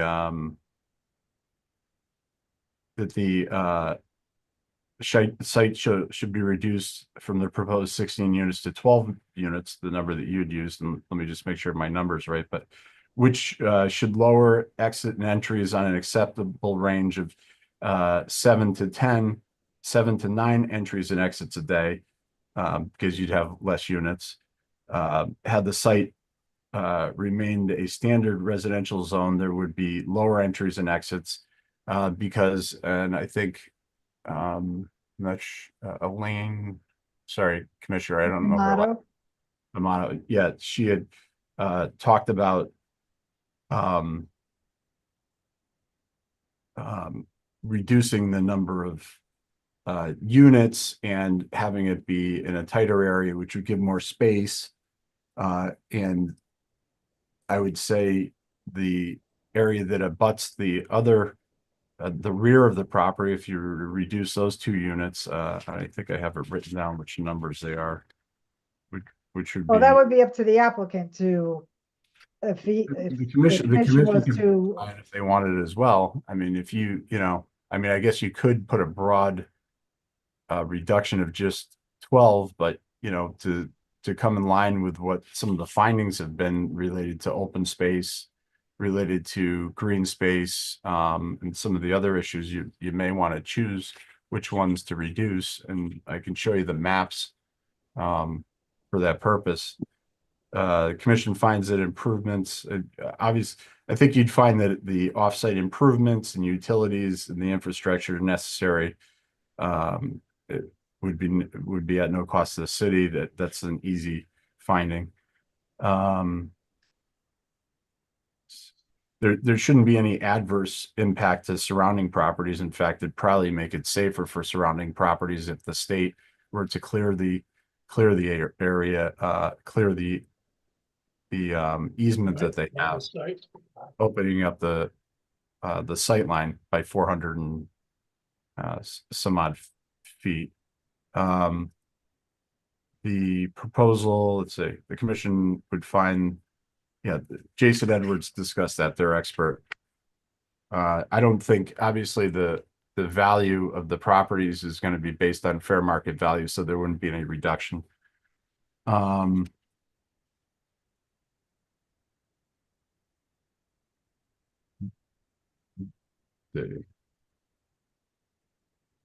don't think. I think the commission had discussed this, that there should be some, more open space on the borders to have a better buffer and to bring a better benefit to the community, and wouldn't impact. Then it would help to not impact the open space that's designated in PR as part of PRD 1, and help with the loss of green space. I think I've covered the things that I found in the record. There may be one or two that I haven't found, but that I didn't cite yet. But I think that's about it. So those would be the findings that you'd want to go through under the initial development plan for approval, and then as part of the final adoption of the PRD with the reduction in number of units, if that's what you want. Right. Now, how about, did you address somewhere in there? Did I miss it? Something about it's enters, it's and exits onto a state road? Shelton Avenue is a state road. Right. And whatever approval you have is going to be subject to whatever the state decides through the Office of the State Traffic Authority. Obviously, by reducing the number of units, you'd be reducing the number of exits and entries, and you could base that upon the study that was provided to you. Is that fair? Yeah. That's logical to me. So, all right. Well, what approach does the commission want to take on this?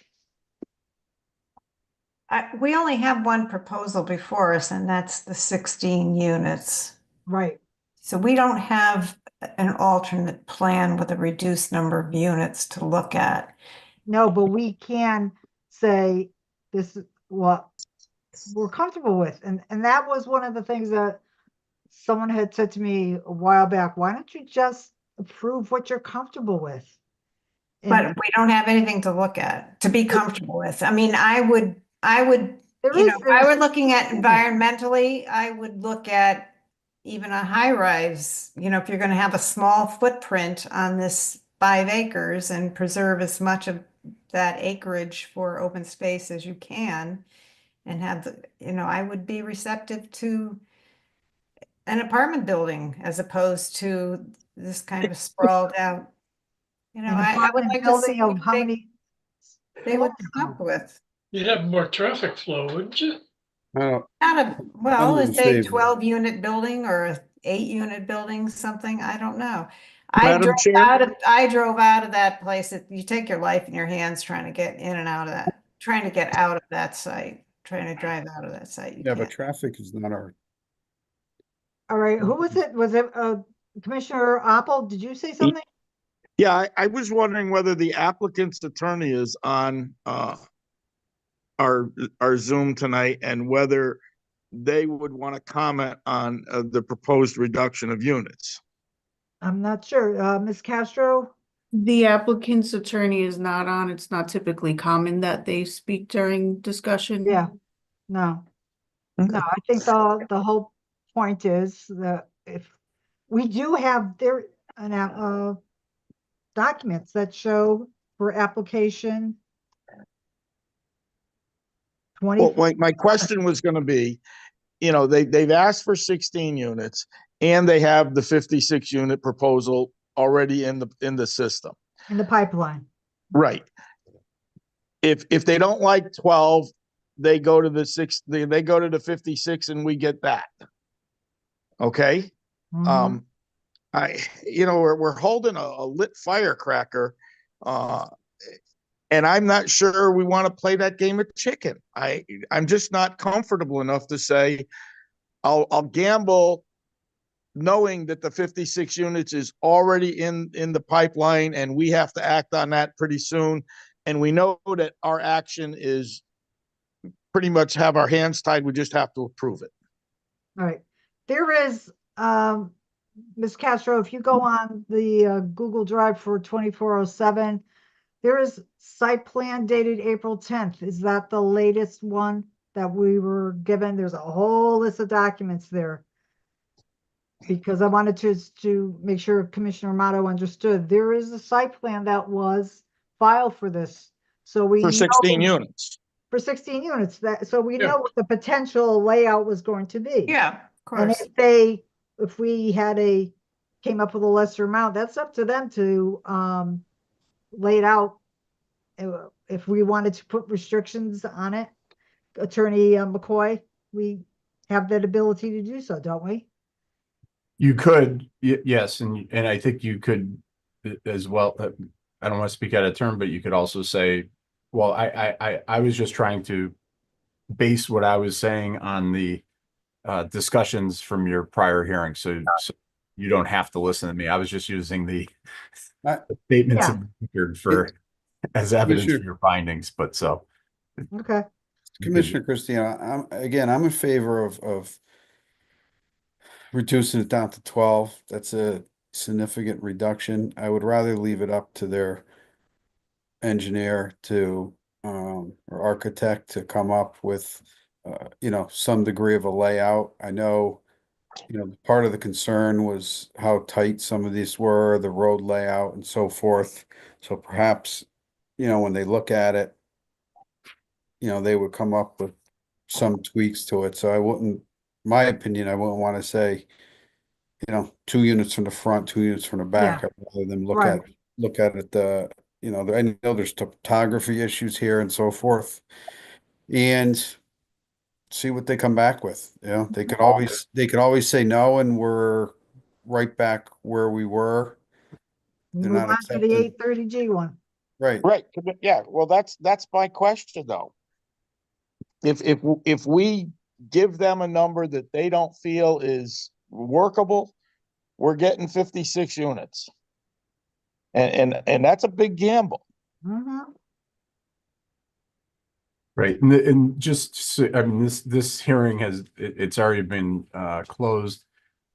So and you do have a clock on that other application. Mm-hmm.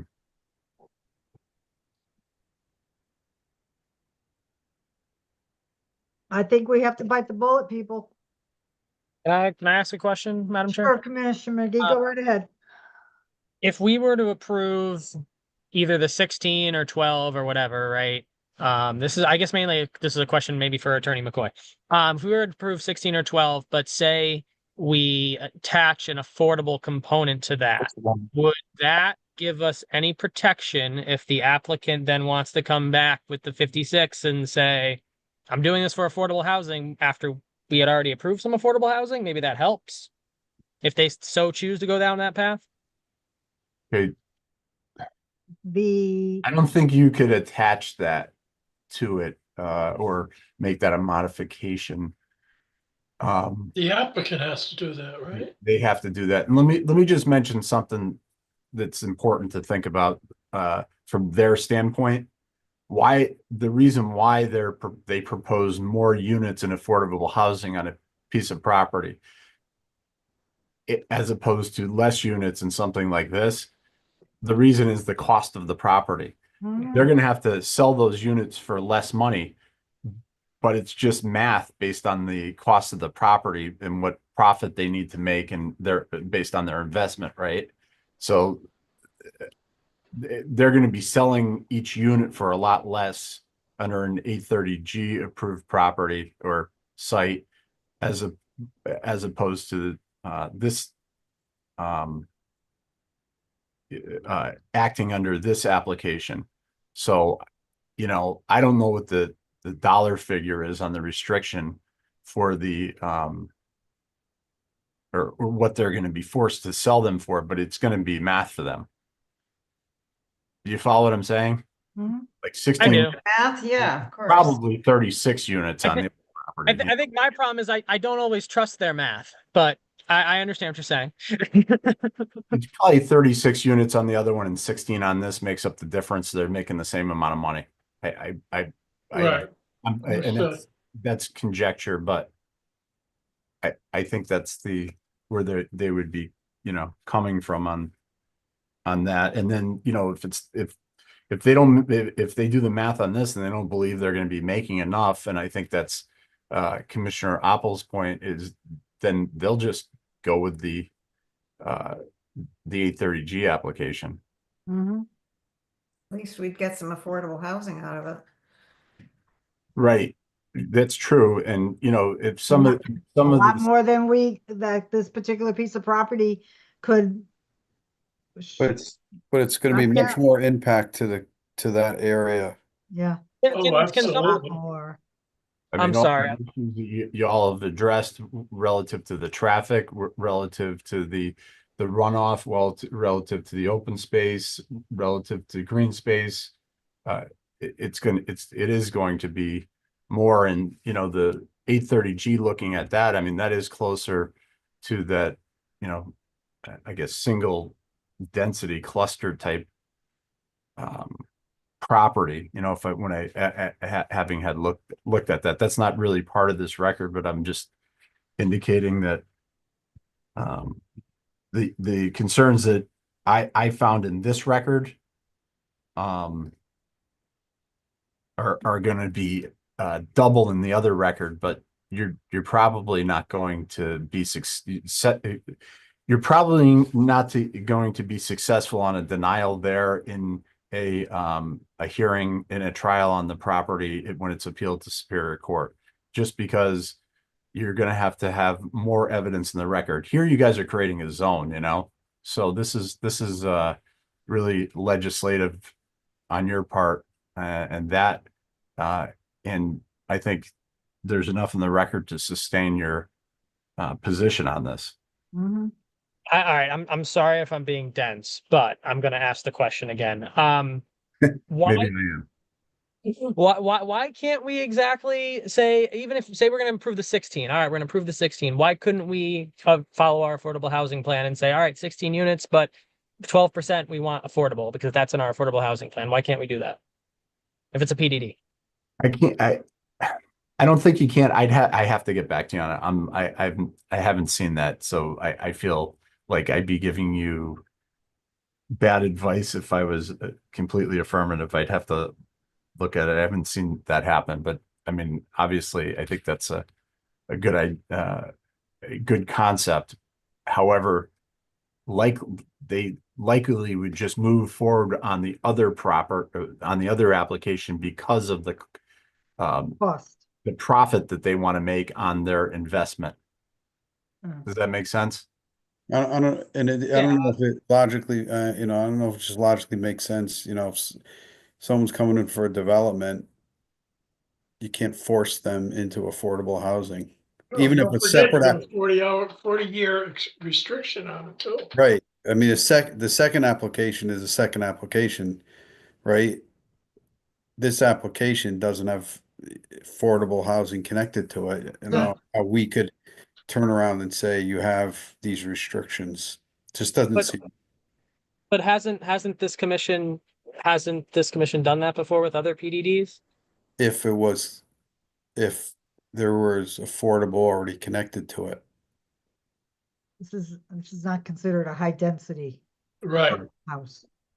Oh, okay. So I don't. I'm trying to get something out of this. When Yeah. you know what I mean. I know what you mean. All right, any further questions for Trina McCoy? Would we Right. have to have, I'm sorry, Commissioner Go ahead. Harder, Go ahead. this is to Attorney McCoy. Would we have to have specific definitive statements in our action to justify the reduction from 16 to some other number?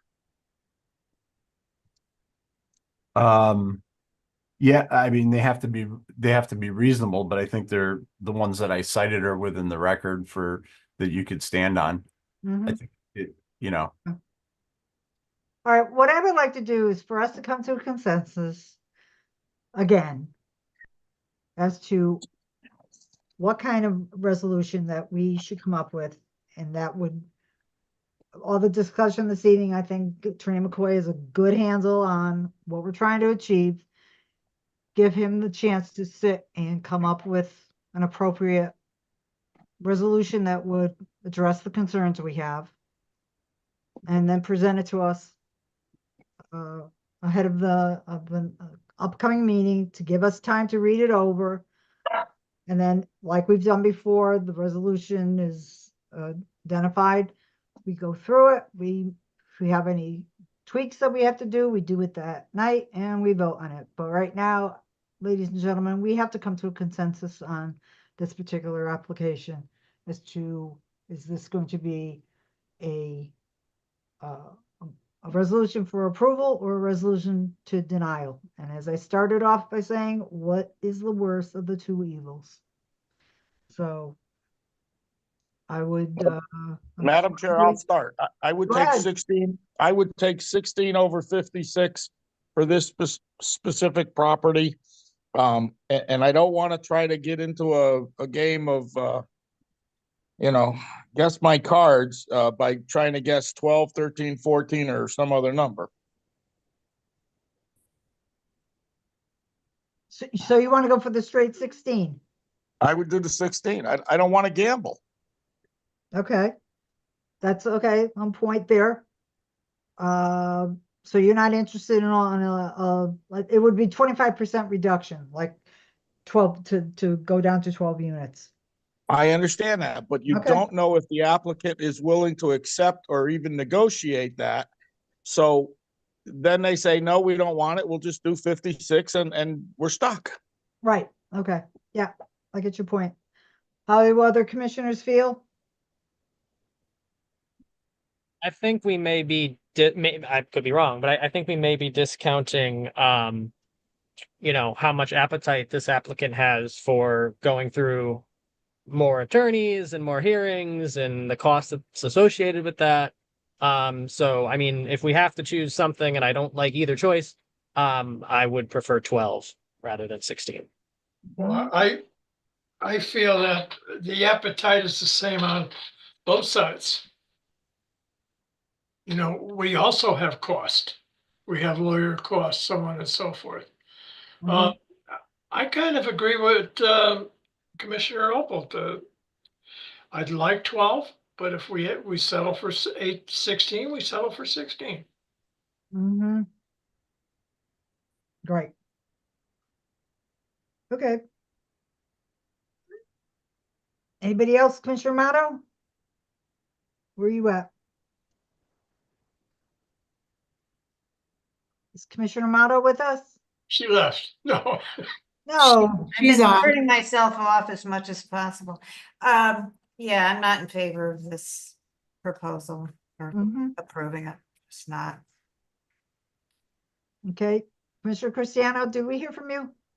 Yeah, I mentioned earlier, I like the 12 idea. I would be in favor of 12 if the consensus is 16. I'd be in favor with that. I think 12 or 16 still is a far better plan for this piece of property opposed to 56 unit development, which, again, based on past practice and process, I don't think we're going to be able to stop. Maybe able to tweak it to some degree, but I don't know if we'll be able to stop it if we end up with an 830G development. Back up, what were you saying just at the beginning about the number? I said I'm in favor of a 12. I'm in favor of a 12, but I wouldn't object to it if the consensus is 16. Okay, well, what has to happen is somebody's got to make a motion for approval. of the original application? Or, Madam Chair, I'll make that motion. And I'll second it.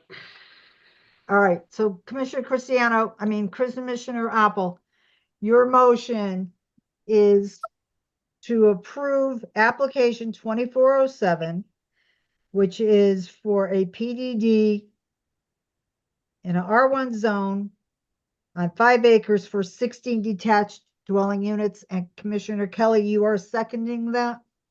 Correct. Yeah. Okay. All right, any further discussion on the motion? Could, Is there anybody? Okay, You're gonna, all right. well, you're gonna do roll call, right? Yes, I am going to do roll call. Absolutely. All right, so on the motion made by Commissioner Apple, seconded by Commissioner, Does Attorney McCoy have a question? let me just finish Or this. you- okay. It was made by Commissioner Apple and seconded by Commissioner Kelly. Okay. Attorney McCoy? Just, you know, we do need to indicate that based on have the findings in your On the record. You well, say. just the PDD its statement uses. I mean, you should technically indicate. I think All right, there's. do you have something that you've looked through the record, you've prepared, you have something that Well, you if you're going to want do a straight approval, you are supposed to approve the statement of uses, the initial development plan is consistent with the intent, the purposes, the intent and purposes, that the proposal complies with all applicable provisions of zoning regulations, and others district couldn't be appropriately established to accomplish the purpose. The PDD, its statement of uses and standards of the initial development concept as modified, applicable therein, shall be consistent with the comprehensive plan of development adopted by the commission and in which it's located. The PDD encompasses a tract of land that contains not less than 60,000 square feet. That and this is without modification. I'm not even going through the prior part, but the findings that exist, and one of the issues here is that there is that map that needs to be filed, so there'd have to be contingent. a contingent. Right, contingent upon the filing of the map and agreeing to all of the listing of, I don't know what the right word is. It was Attorney McCoy is, the stipulations that Attorney McCoy is listing. Yeah, the utilities for the water and sewer, because that was represented that would have been filed, which was, as far as I checked, it wasn't. And that you guys found that there isn't potential impact regarding ecological environmental concerns. But as well as you guys found that let's see,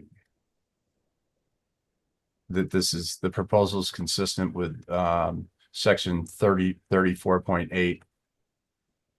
Isn't this just the favorable resolution that you drew up, but with the original 16 units? Isn't that what you're saying? Yeah, yes, but there's certain findings that you have to have, because the reason is because maybe the applicant doesn't appeal this, but you may have an intervening neighbor appeal it.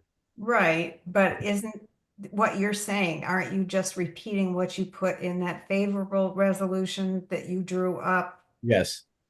Well, that was just the number that was would an be back opinion. to 16? Yeah, That was the opinion that he that issued. wasn't the actual resolution. That was just an explanation, which I felt was appropriate. Sorry. Yeah. Thought it was labeled as resolution. Okay, favorable resolution. Yes. Madam Chair, Yeah. question for Attorney McCoy. Would it be easier if I read that entire resolution into the record, or can we just agree that I'm reading it into the record and having only 16 units? I think your resolution's fine. It's just that there wasn't the findings on those areas. And if there's an appeal, it by the neighbors, it's not going to be by the applicant. Is that fair? Mhm. Yep. Yeah. Okay. And so your resolution is consistent, that you found in favor of the applicant, for those findings under 34.8 and 34.9. That's probably the easiest way to add that in. Okay. So is there something that you would, Commissioner Apple would be reading? Just say that that the commission It's is, consistent with 34.8 and section 34.8 and 34.9. yes. And that the map has to be filed as a stipulation. Mm-hmm. May I ask a question? And it would be subject to final approval. Good. Yes. Okay, Ms. Castro? This application was for included initial plans, so they would still have to come with final development plans, and that's where they would typically put in that revised map with any request. Mm-hmm. But there's no, Right. they have to approve it with the modification. Okay, Otherwise you're approving exactly what they filed. Mm-hmm. Okay. All right, so do you want to, Commissioner Apple, do you want to repeat that one more time? I didn't write all those numbers down. I'll I have it. go ahead. This is a motion to approve application 2407 for 16, a PDD for 16 detached dwelling units on 5 acres, contingent on, how are we identifying the map? That has to be filed? Attorney Mc- Filing an updated A utility. utility map. Utility map, that's it. with the water And source. the stipulations in 34.8 and 34.9? Does that cover it? With yeah. And the commission finds in favor on all of the points of 34.8 and 34.9. Okay. All right, we have a motion made by Commissioner Apple. It was seconded by Commissioner Kelly. And we'll do a roll call. Commissioner Cristiano, Aye. Commissioner Kelly, Aye. Commissioner, where are we? Commissioner Apple is in for Commissioner, okay, Commissioner Apple. Aye. Commissioner McGee, you're in for Commissioner Tiki? No. You're a nay, okay? And Commissioner Motto, Nay. you're a nay, okay, and the chair votes aye. Motion has passed by a vote of 4-2. Okay, thank you, Attorney McCoy. Thank you. Good evening. Good Okay, evening. all right, final old business item is application 2435, 10 Long Hill Avenue, LLC, for a 3-story residential building consisting of 17 one-bedroom apartments. My understanding from staff is that this application is not ready to go forward this evening, and it's being continued until our next one on February 5th. Is that correct, Ms. Castro? that is correct. Is anyone here from the applicant to confirm or question that? Or No, they are not, but I can upload a letter received from the applicant okay. earlier Just a today. letter. We had a discussion this morning. Okay. All right, so based on the letter to continue and we're not continuing a public hearing here, we're just a matter of reviewing at this for final site plan development plans, then this will be, we don't need a motion, this will just be done at the next meeting on February 5th.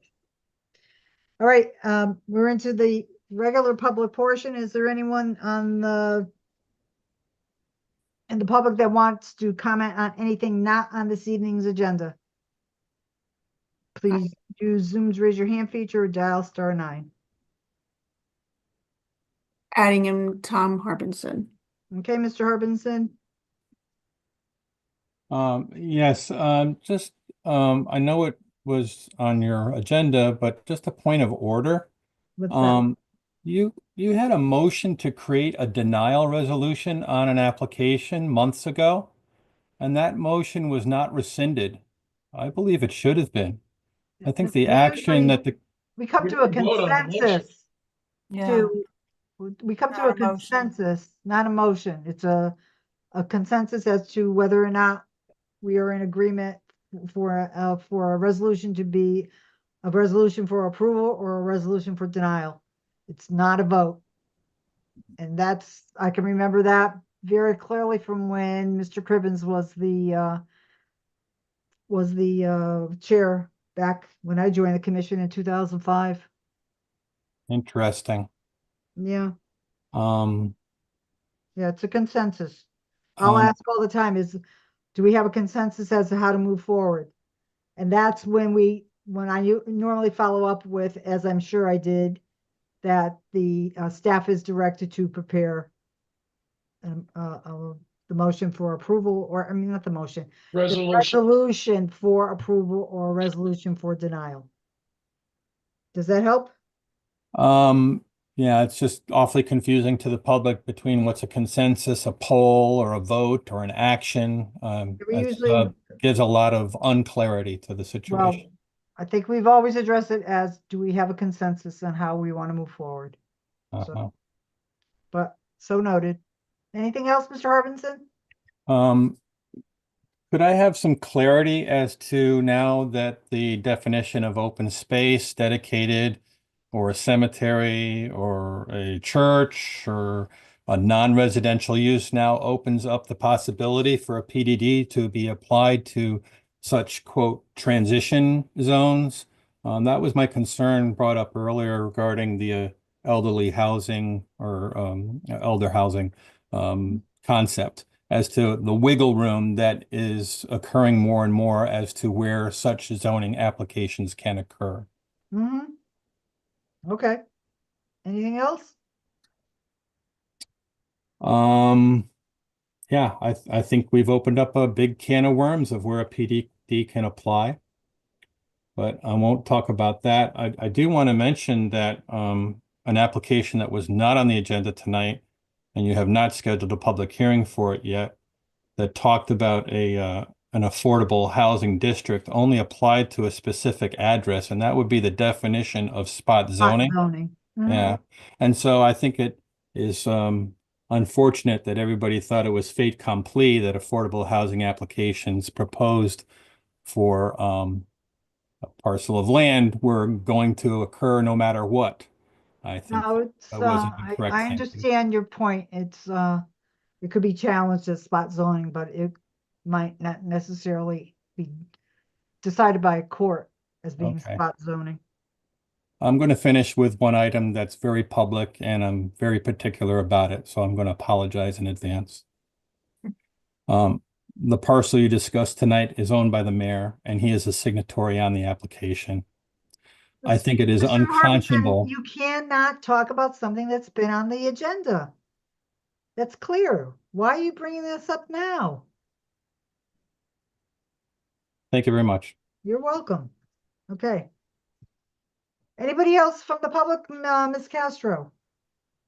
No one showing. Okay. All right, last item of business, ladies and gentlemen, approval of minutes for January 8th, 2025. Is any commissioner have any corrections or changes to the January 8th minutes? look okay to me. I didn't see too. anything. Okay, if there aren't any comments or changes to the January 8th minutes, is there a motion to approve as submitted? I'll make that motion, Commissioner Matto. Thank you, Commissioner. Is there a second? Commissioner Cristiano, I'll second that. Okay, so thank you. So on the motion to approve as submitted, please signify by saying aye. Aye. Aye. Aye. Any opposed? Any abstentions? Let the record show the vote was 6-0 with no commissioners voting nay and no commissioners abstaining. Seeing that there's no other item on the agenda, the chair declares this evening's meeting is adjourned. But before I do adjourn, I'd just like to thank everybody for hanging in there this evening. The public hearing, the time that we spent on the public hearing for 40 Long Hill Crossroads, I think was definitely required because we had a whole new site plan to review. And we did have to spend some time in discussion for the other items on the agenda. So, but I am now going to declare the meeting as adjourned as of 10:16 p.m. Thank you. Not the latest meeting, Jimmy. No, but it was long. It's one of those things. So we will see you on February 5th.